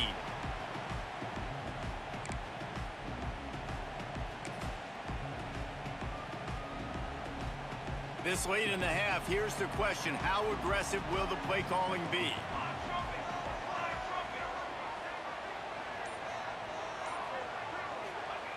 Moore will throw. He wants to take the top off. He's got it for a big play. We've got a timeout in the waning seconds of the half. Maybe a chance to get off a couple more plays.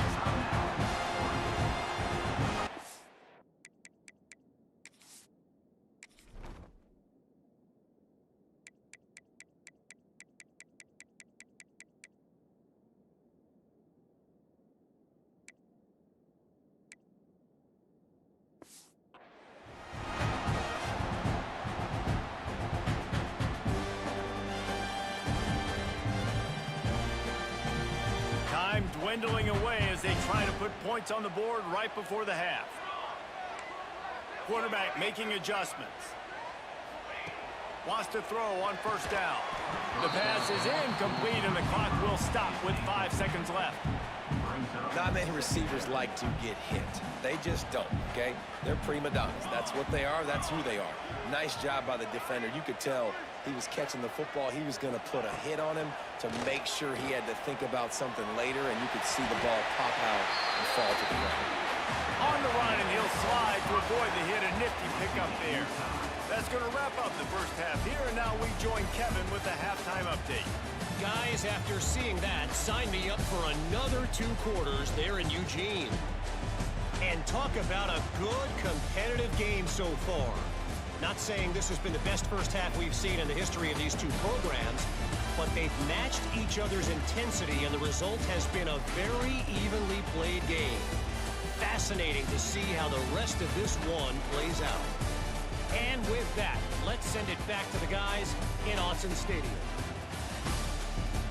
All right, Kevin, about ready to start the second half here.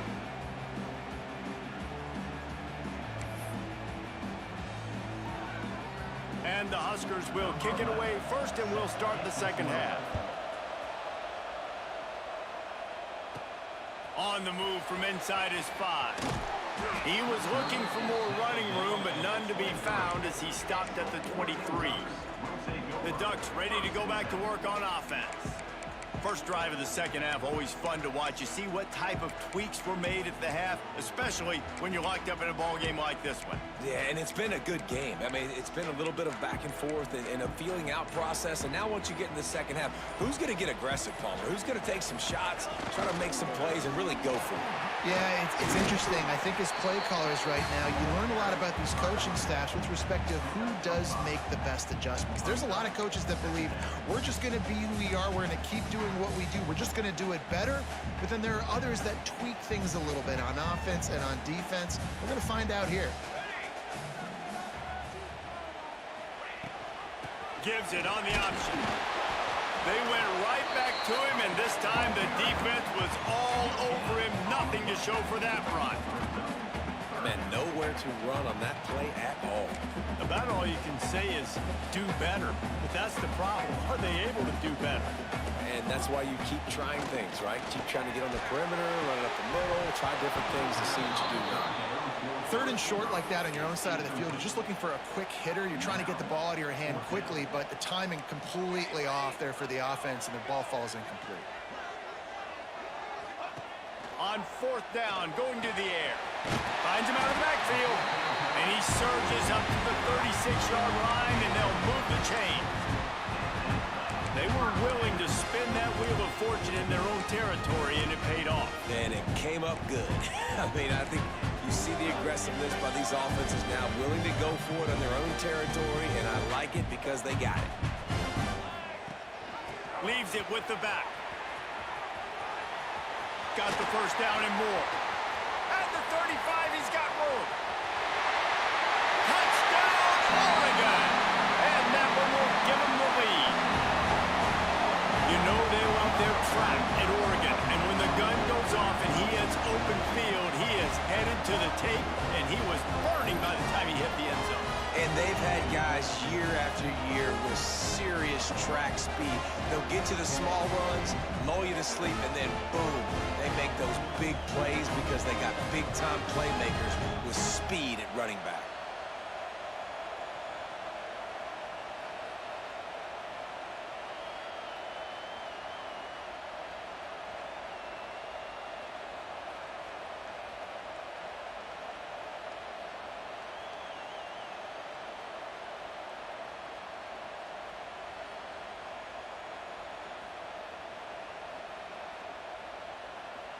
Lining up to add another.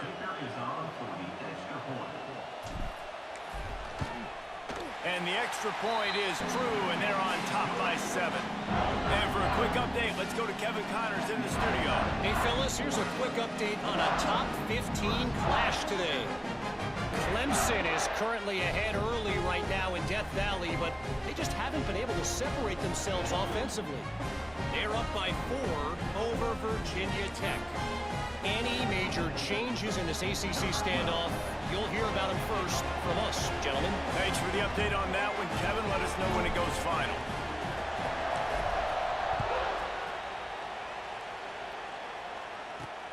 Here he comes from inside his own 5.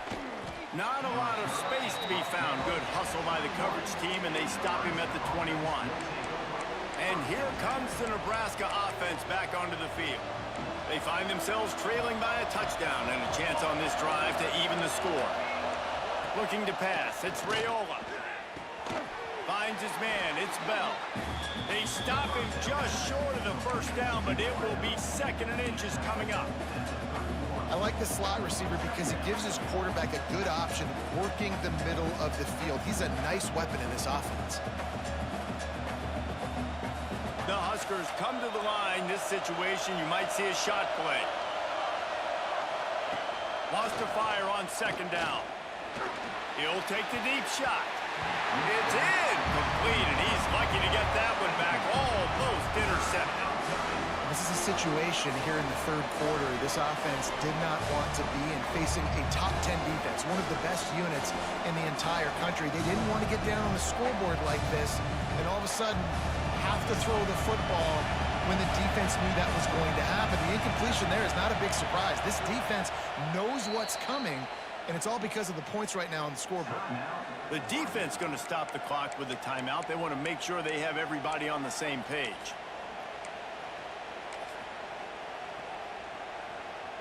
How can a stadium this size make so much noise? You can't hear yourself think on 3rd down here in Austin. They knock him down, but he's got enough to get it across the line and pick up the 1st down. And David, on 3rd and inches right there, that's often a decision the quarterback predetermines. Who's my best guard? That's the guy I'm going to try to get behind. And I know that defensively too, but I'm just trying to dive and create a pile, but it's so hard to stop that play. That's why you see it ran so successfully. Looking to throw on 1st down. And the defense makes a play, and they get the quarterback down at the 26. This is one of the things that makes this defense so tricky is they've got incredible speed at the inside linebacker position. Not only can they go sideline to sideline, run east-west, but they can run downhill on blitzes, and they can get to your quarterback.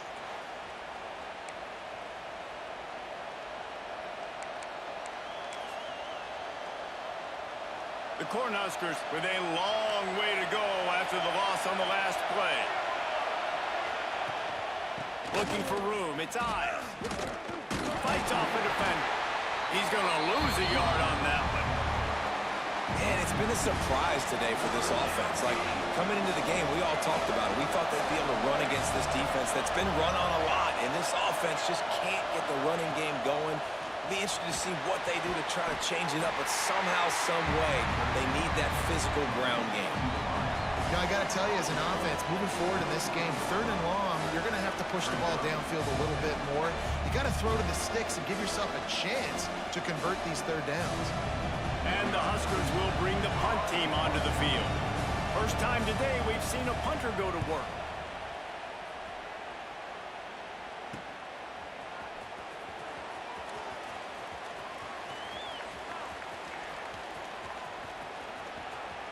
Found a little running room on that one. Picked up some nice blocks before he's run out of bounds.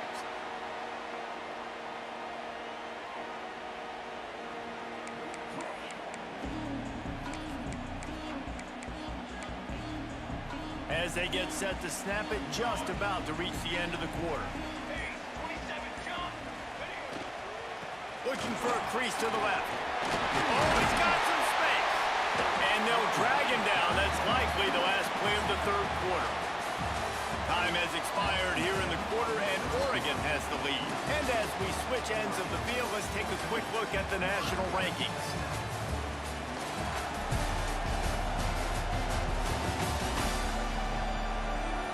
Here comes the fourth. Time to see who steps up, who makes the winning plays to take home that W.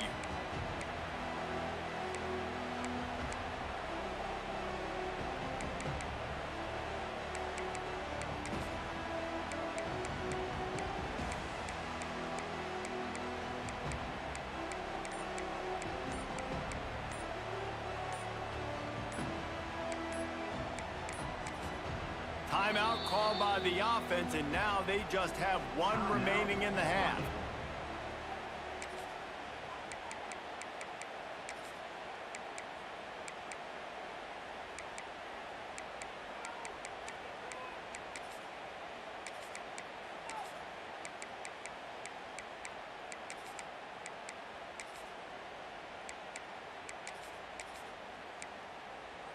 So the final period starts with a second down play. Here we go. Moore to the air. Zings it complete to the right. He's there to make the stop, but the damage has been done as they pick up the first down on the throw and catch. I love an offense that wants to stay aggressive. Even when you've got the lead late in a game like this, right, you still try to find your playmakers and get them the ball in space, and that is exactly what this offense is doing.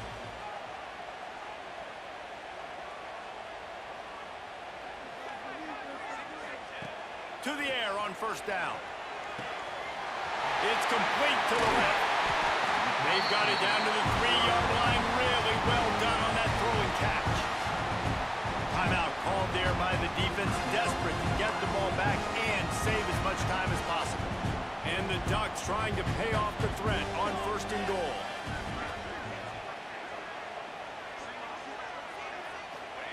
They'll go to the air. Back's got it. That completion has them right on the doorstep. They'll mark it at the 1. The defense burns their third and final timeout of the half. Pushes for the goal line. Touchdown, Ducks! Great job by the back on the option. That score will give them a little more room to operate here in the fourth quarter as they go for their 6th straight win. And man, a lot of times late in games, you see offenses, they get very conservative, very predictable, and then they leave it in the hands of their defense. I like this execution, man. The offense continues to do what they do, and they take the 2-score lead in the fourth quarter, everything going in their direction. He'll start the return inside his 5. And he did a good job bobbing and weaving and finding a little bit of running room on that return. The Cornhuskers ready to go back to work on offense. They just didn't quite find the rhythm on that last drive, Jesse. They had to punt it. I think they got to be more physical, David. I think up front they got to do a better job getting blocks and establishing this running game. And how easy does football become if you're the more physical? And here comes the heat, and they get home, and they get him at the 21. The Huskers will hustle to the line.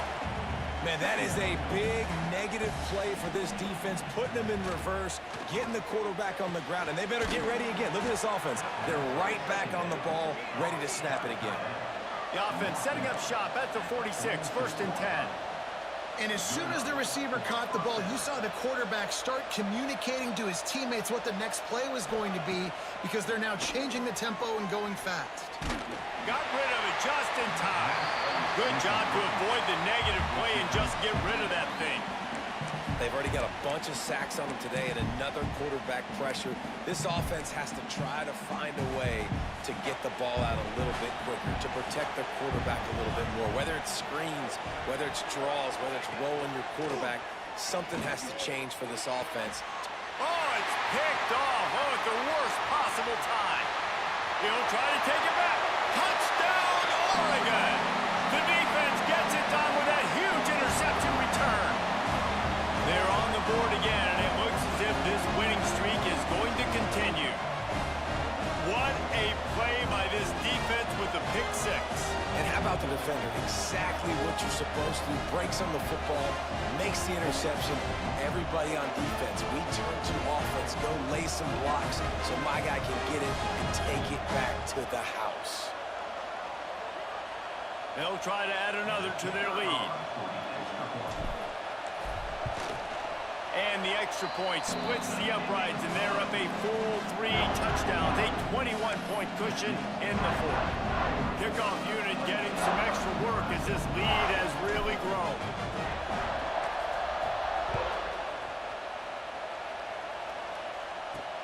He'll bring it back from inside his 5. Didn't find any crease in that kickoff coverage, and he'll be stopped at the 17.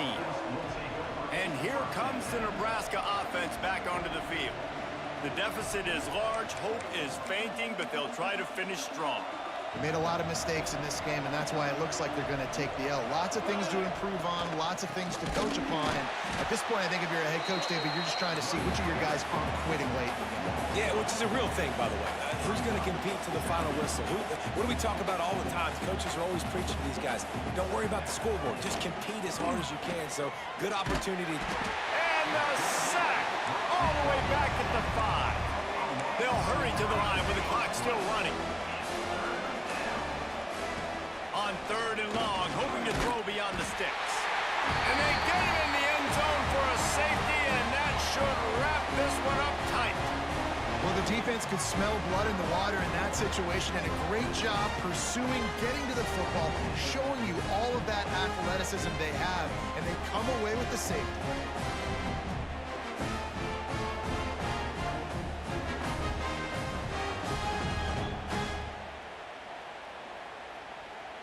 And they'll set up for the free kick from their own 20. Oh, he's got a chance.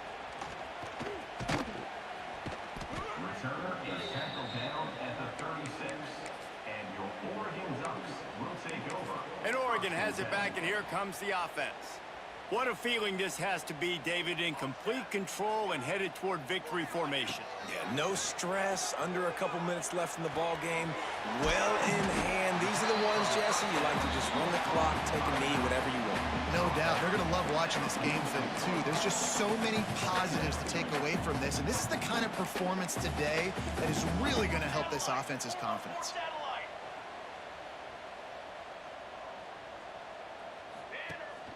Rides the back on the option, the give. Quick step and go.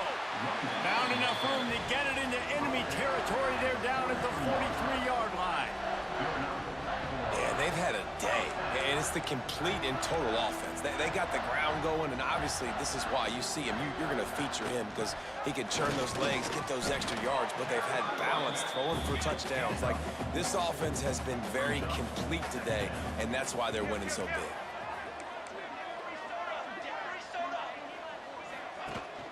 Rides the back and leaves it. Past the sticks and still on his feet.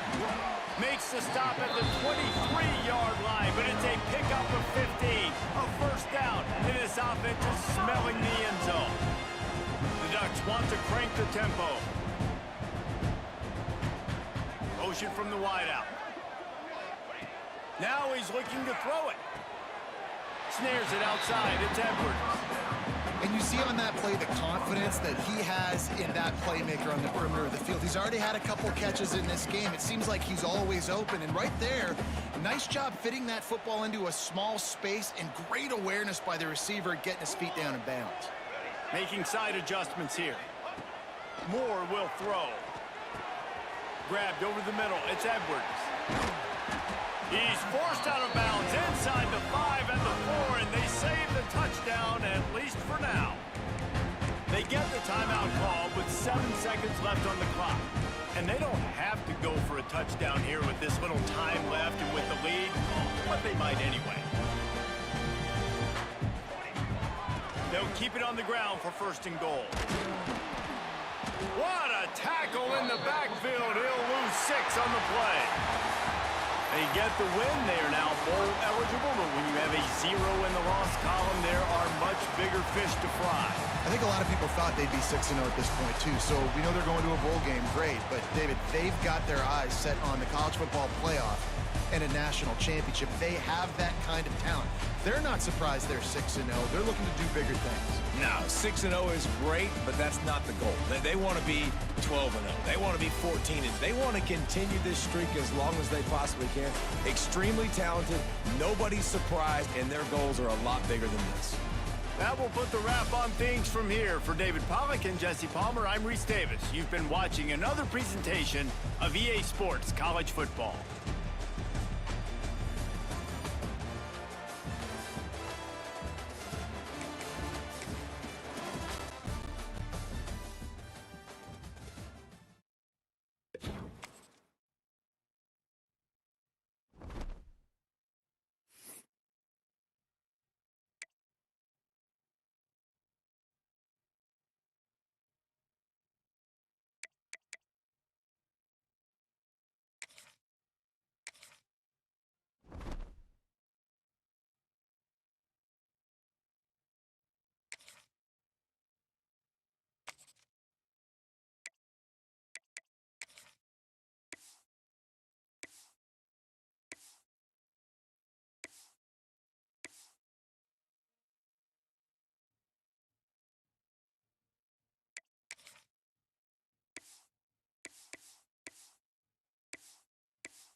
somewhat patriotic feel to set the stage in this one. The color wheel of the USA on display, a couple of teams who don the red and blue.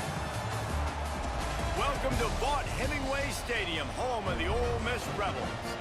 As we'll see a squad from the Sun Belt, the South Alabama Jaguars, taking on the winners of 4 straight, the Ole Miss Rebels. For EA Sports College Football, I'm Reese Davis, joined here in the booth, as always, by David Pollack and Jesse Palmer. Guys, let's tee this one up.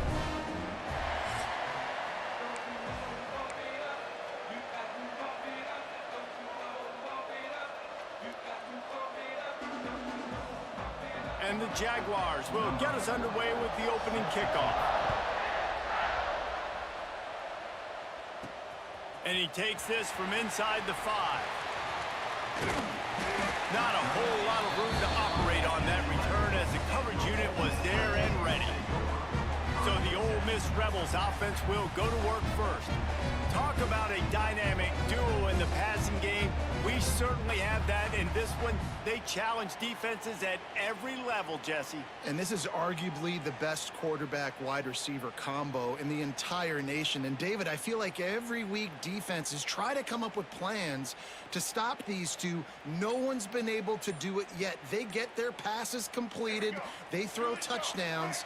And right now, this is a massive challenge for this defense today. Yeah, and there's a lot of great receivers in the country that don't have the great trigger man. But he's got both. So they can attack the whole field. He can get it a multitude of ways. Like, these are 2 superstars at the top of their game. So the decision has been made, and the coach will take the penalty.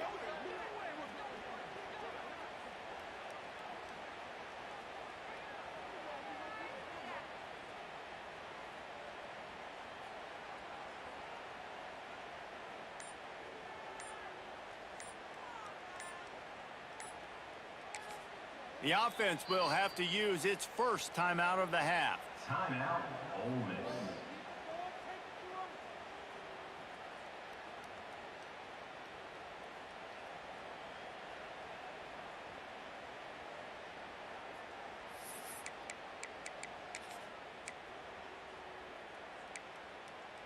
Well, this is not what the doctor ordered in terms of starting field position.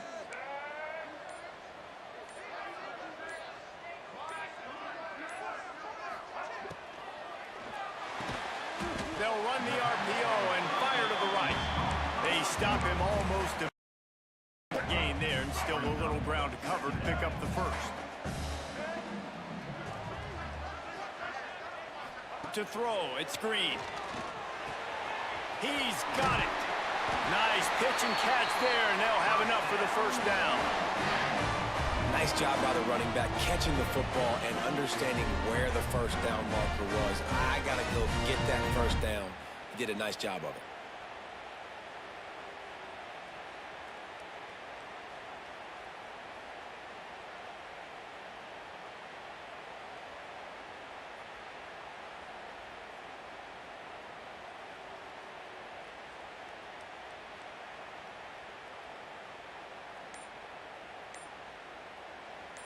It's first down from their own 23-yard line.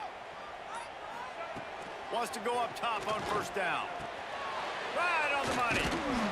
Building momentum, picking up a chunk of yardage, moving the chains out to the 34.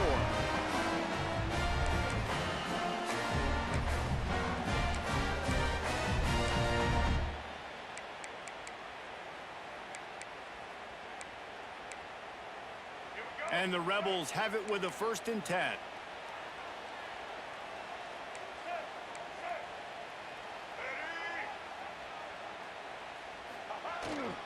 Give to the running back. Breaks into the open.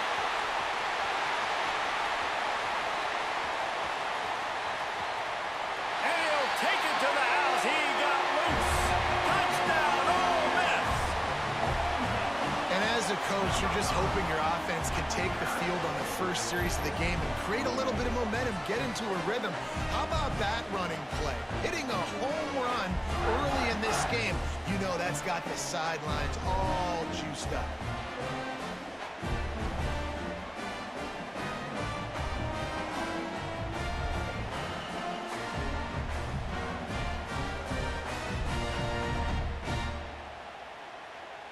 Getting ready for the extra point after the first score of the game.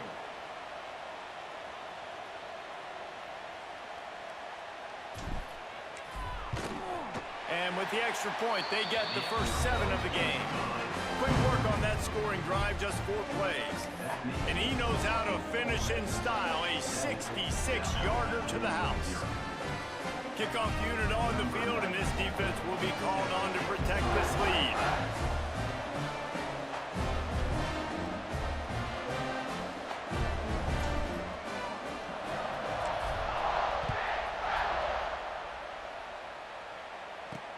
On the run from inside his own 5. And a really nice job by the kick team to get down there and make sure they limit that return. So South Alabama's offense will go to work for the first time today.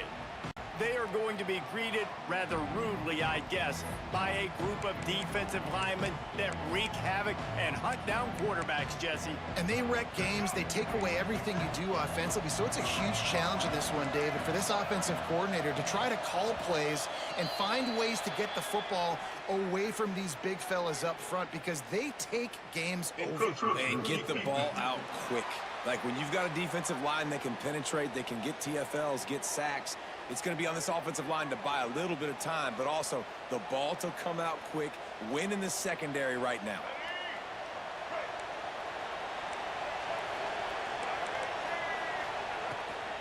They'll give it to the back. Has plenty for the first down, and they stop him at the 28. Well, it's plays like that that'll help this offense stay in rhythm all game long. If you can have that kind of success on first down running the football, it just opens up your entire playbook moving forward. Pressure coming. Flushed out of the pocket. QB got it himself. At the 45, on his way. The defense got caught that time, and they finally get him on the ground at the 41. That big play is just what they needed. Now they have it 1st and 10 just outside the 40. And a decent gain there before the defense makes a stop. And that's a really nice play. It's impressive. Once first down, the defense thinks you might be running the football. You still can line up. You can get some movement at the point of attack and find a little crease for your running. Halfway there on first down, it's 2nd and 5. They've been running it, but now the pass. And it'll be incomplete. This is some physical pass defense. Well, the quarterback knew he wanted to go to his tight end on that play. He's a big physical target, but it was the hit on the play that forced the incompletion. A big 3rd down coming, and hotty-toddy, gosh almighty, this crowd is ready. Throws toward the end zone. Touchdown, South Alabama. They wanted it all, and that is exactly what they got. You know, sometimes as a play caller, you just don't have to overthink things. I've got a guy who's faster than your guys, and he's just going to run straight down the field. I'm going to throw it way down the field.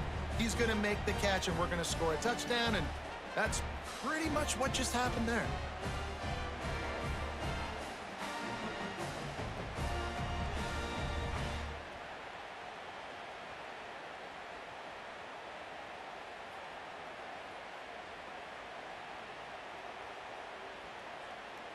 Extra point here will tie the game. And the extra point is good. A very efficient 5-play scoring drive. And they put the points on the board with that 37-yard touchdown pass. The kickoff unit is out there, and boy, did that last drive quiet this crowd.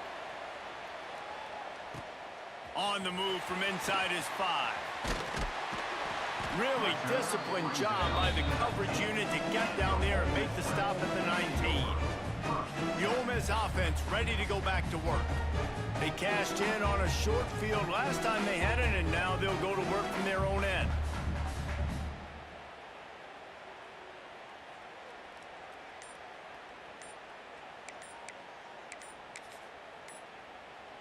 So they start this drive from inside their own 20 at the 19-yard line. Delay of game. Offense. That is a completely avoidable penalty. The quarterback just went into brain lock and lost track of the play clock.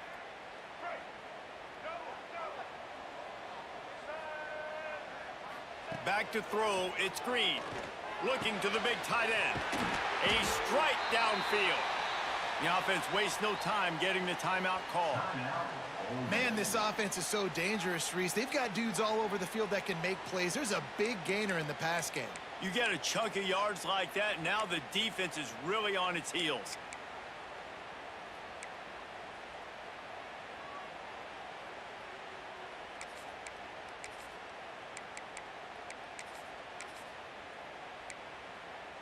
Perfect play call for that big gain to open the drive. Now here they come on 1st and 10. Here comes the heat.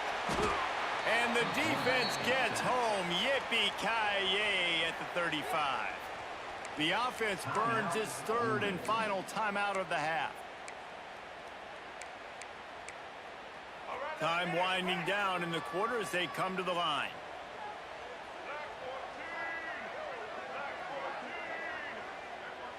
Quarterback making checks.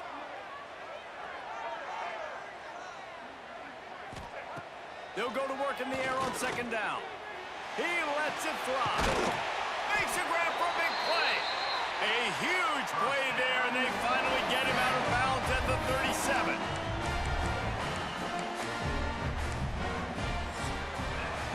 It's been punch, counter-punch throughout the early part of this game as we take a look at the first quarter stats.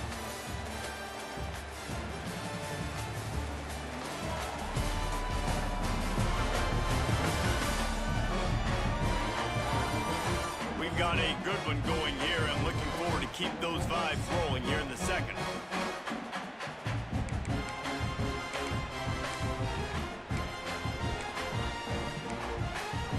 So they'll go back to work after changing into the field.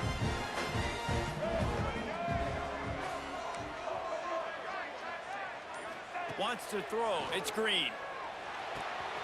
The quick out. Brought down just outside the red zone. He moves the chains. It's at the 22. The Rebels with the 1st and 10.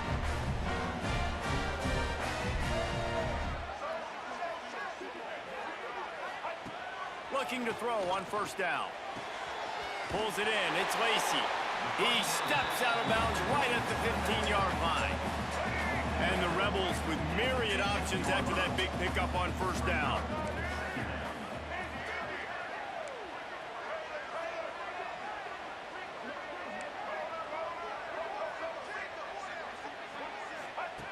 Going up top again. Hauls it in. And he'll haul it in and take it to the end zone. Touchdown, Rebels! Well, they started with horrible field position, but ended with perfect field position in the middle of the end zone.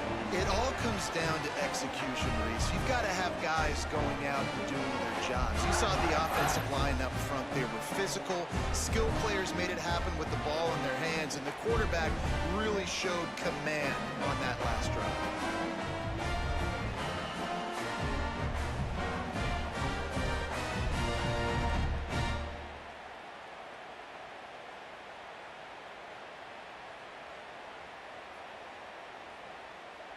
Lining up to tack one more onto that lead.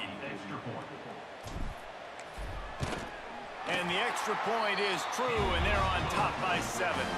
Let's go to the studio now and check in with Kevin Connors. Kevin, what do you got? Big one this week in the SEC. Heck, they're all big ones in that conference. Arkansas is currently ahead in this one, but boy, there have to be some nervous moments for the folks in Fayetteville. They have not been able to pull away. They are up by 7 over Tennessee.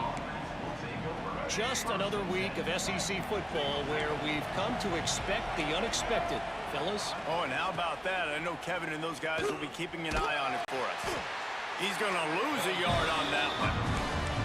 And this offense on 1st down, man, they go backwards. And they built a deficit, and they've been sluggish. And they just need something to get going, to get started, because they've kind of looked out of sorts and out of rhythm this whole game. We're at the 2-minute timeout. It's been a good one so far. Opportunity for this offense perhaps to take the lead before halftime.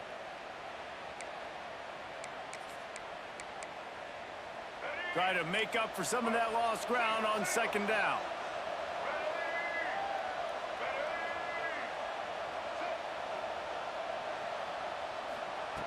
Back to pass.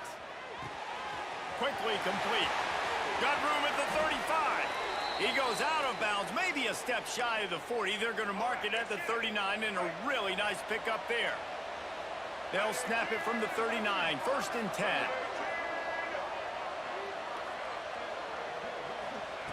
Looking downfield on 1st down. Quickly out to the tight end. And good coverage by the defense, just a short gain.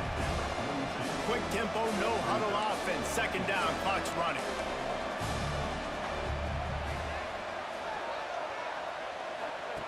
Wants to go up top. Fires to the middle. Not in lockstep there with the receiver. The offense just has not been able to find a way to get their rhythm going here in the first half. We just haven't seen it in the passing game. That was a really good example of it again. If they're going to score more points in the second half, they've got to make some adjustments here at halftime. Gets it all the way down to the 39-yard line. It'll be a 1st down.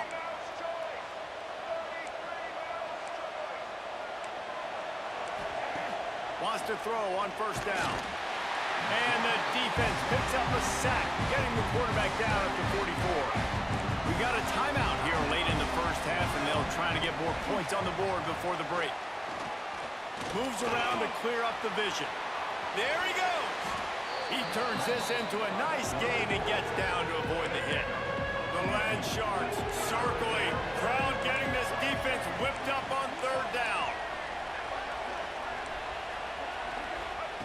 They'll try to get it through the air. Quick completion on the out. Working their way closer and closer. A 3rd down conversion, and they've got it at the 26. Looking to throw on 1st down. Grabbed in the middle. It's Barnes. They'll immediately call timeout. Well, this offense knew coming into this game they wanted to try to attack the middle of the field in the passing game, and they're able to execute the in route there.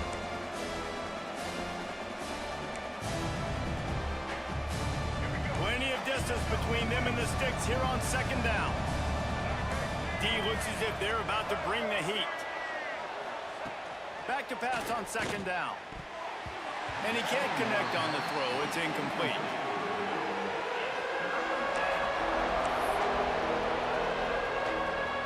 They've got a ways to go on 3rd down from the 24 as this defense tries to force him into a field goal try. Finds his big tight end. He'll go out of bounds. They'll mark him at the 16. Well, they pick up the first against zone coverage. I think a big part of this for young quarterbacks out there is if you're going to be throwing into zone coverage, you got to throw on time. You can't stare down receivers because the entire defense has their eyes on you, so you can't telegraph where the ball's going. You've got to hold it to the quarterback, feeling the pressure, and down he goes at the 22. All right, offense has got to be better. You've done a nice job getting the football to this point in the red zone, but now you can't go backwards. You've got to be able to get rid of the football if it's not there, and that was a terrible play giving up the sack. The throw to the outside is complete. He is down at the 1. A terrific run after the throw and catch. It's a 1st down. They'll stop the clock to reset the chains. Offense up tempo. They want to throw it. Under fire. And he's all bottled up, and now it's worse. The ball's loose. Defense falls on the ball. Going to be a turnover. Those are hard for offensive linemen when they get beat. You're going, no, look out for your blind side. Watch out. But great job rushing the quarterback, getting him on the ground, and getting the football out. A little extra bonus. Nice job by the defense getting nasty.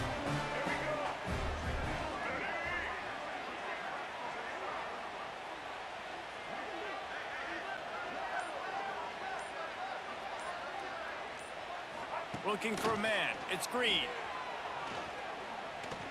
Here's a heat. He spins that thing down the middle. They finally make the stop, but that one will make those halftime stats look a little nicer as we head to the break. We've played 2 quarters here. Time to go to Kevin Connors in our halftime update. Thanks, guys. A memorable first half of football so far today at Oxford. And the undisputed star of the half has been that lockdown corner. The coaches told us how good he was, but I almost think they undersold how impactful he would be. Ultra physical with zero hesitation.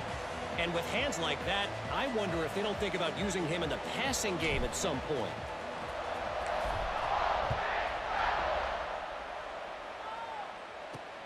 Here he comes from inside his own 5. Didn't find any crease in that kickoff coverage, and he'll be stopped at the 17. Guys, we'll have another look at this South Alabama offense.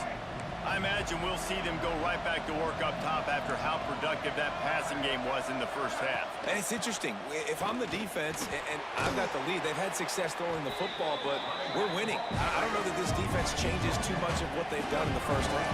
I think they got to do a better job with pass rush. They might want to change their coverages as well because they're probably at this point expecting this offense to have to keep throwing, considering they did have success in the first half. They finally get him on the ground, and this junior turning in a big play after the catch. The Jaguars are in the hurry-up. Nice job by the quarterback, seeing the receiver come open, getting him the football, making the first down, and they like to do this. When they make a first down, they want to go fast. They want to crank up the tempo. He's brought down quickly. Minimal gain there, still a bit short of the first down.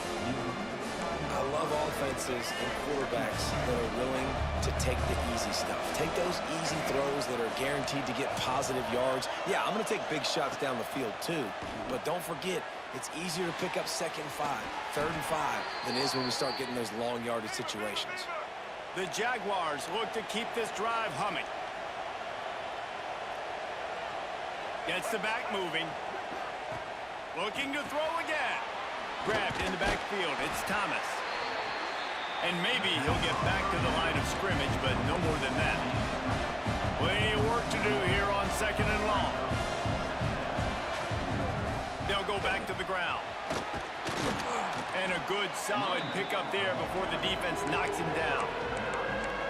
And a nice job by the offense picking up the blitz, understanding that extra guy was coming, and creating just a little bit of a hole for that running back to slither through and get some positive yards. A big 3rd down coming, and hotty-toddy, gosh almighty, this crowd is ready. They'll try to power their way ahead. And boy, is he close to that first down, maybe just a couple of inches short. Not able to pick up that first down, David, but if I'm them, I'm going again right here on 4th. Man, I think you knew that on 3rd and 2, short yard situation. You got it close to 4th and inches. Now we're going to get this first down. Now on 4th down, they'll send out the field goal unit. And it slips just inside that right upright. That'll bring him to within 4.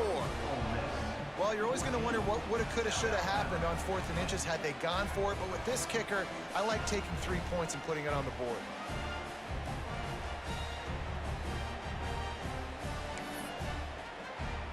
After putting 3 on the board, the kickoff unit ready to go.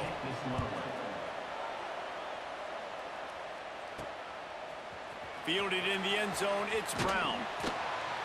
I know he thinks he can house every return, but sometimes you just have to take a knee as he stopped at the 14. First snap of this drive will come from inside the 15 at their own 14-yard line. Looking to throw, it's Green. He's got him. And a good job of coverage by that defense, just a short pickup. A nice job by the QB there, timing out that drag throw. It's zone coverage, so he's got to make sure he gets it to his receiver in a window to allow him to catch the ball and then turn it upfield. That last completion sets him up on 2nd down. White 94 slider choice. White 94 slider, black for 2. Gives it on the option. Got enough for the first down. All down, but he has enough to move the chains. You love to see this on offense. Early in drives, getting that kind of yardage keeps you ahead of the chains.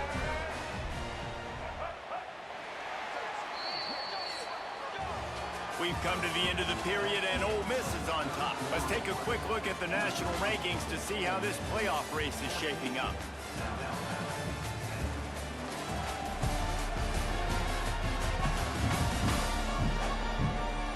One quarter to go, and Mike, we have the makings of a classic 4th quarter finish.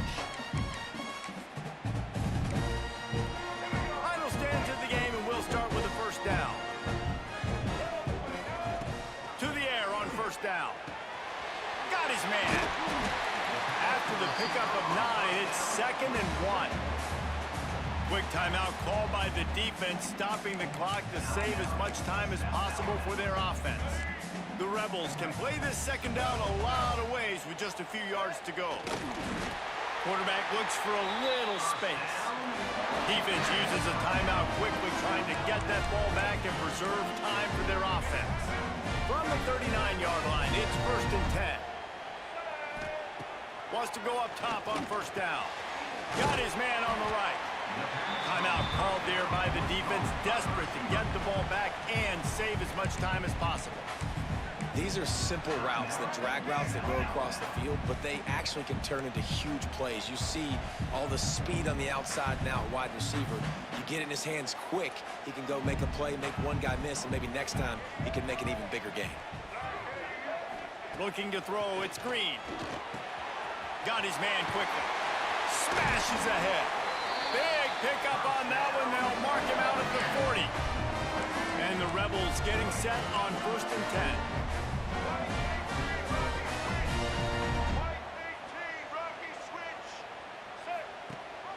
They'll keep it on the ground to keep this clock moving. He works his way inside the 30 down to the 29 and picks up a 1st down. And man, this is exactly how this offensive coordinator wants to end this football game. Ground and pound, let that clock tick, add to this lead, and make the defense stop you. Looking to throw on 1st down. Throws to the wideout. Tosses it incomplete. They're dealing with a 2nd and long. Couldn't connect on 1st down, now back to the air. Oh, he makes a catch. And quarterback receiver on the same page. Nice job seeing the zone, understanding the drag route concept. Easy pitch, easy catch. The Rebels come to the line on 3rd and short, hoping to keep the drive alive. Rides the back and leaves it on the option. He gives them a fresh set of downs, and this one will be 1st and goal from the 6. And if it ain't broke, don't fix it. Just keep running the football. Everything is going according to plan right now. They've been able to stay on the field. They put some nice plays together back to back to back, and they're bleeding the clock. This is exactly what you practice for situations like this. Just keep doing what you're doing. He's got it down to the 1-yard line, right on the doorstep of Pater. Looking for just one more yard. It's 2nd and goal. Trying to march in. They finally get a hold of him, knocking him down behind the line of scrimmage. He had been running wild. They get the timeout, and the clock reads 3 seconds. They'll run it here on 3rd and goal. And that will be the final play as the clock strikes 0 here. It came down to the final quarter. Clutch plays, guys delivered, and they get the close win.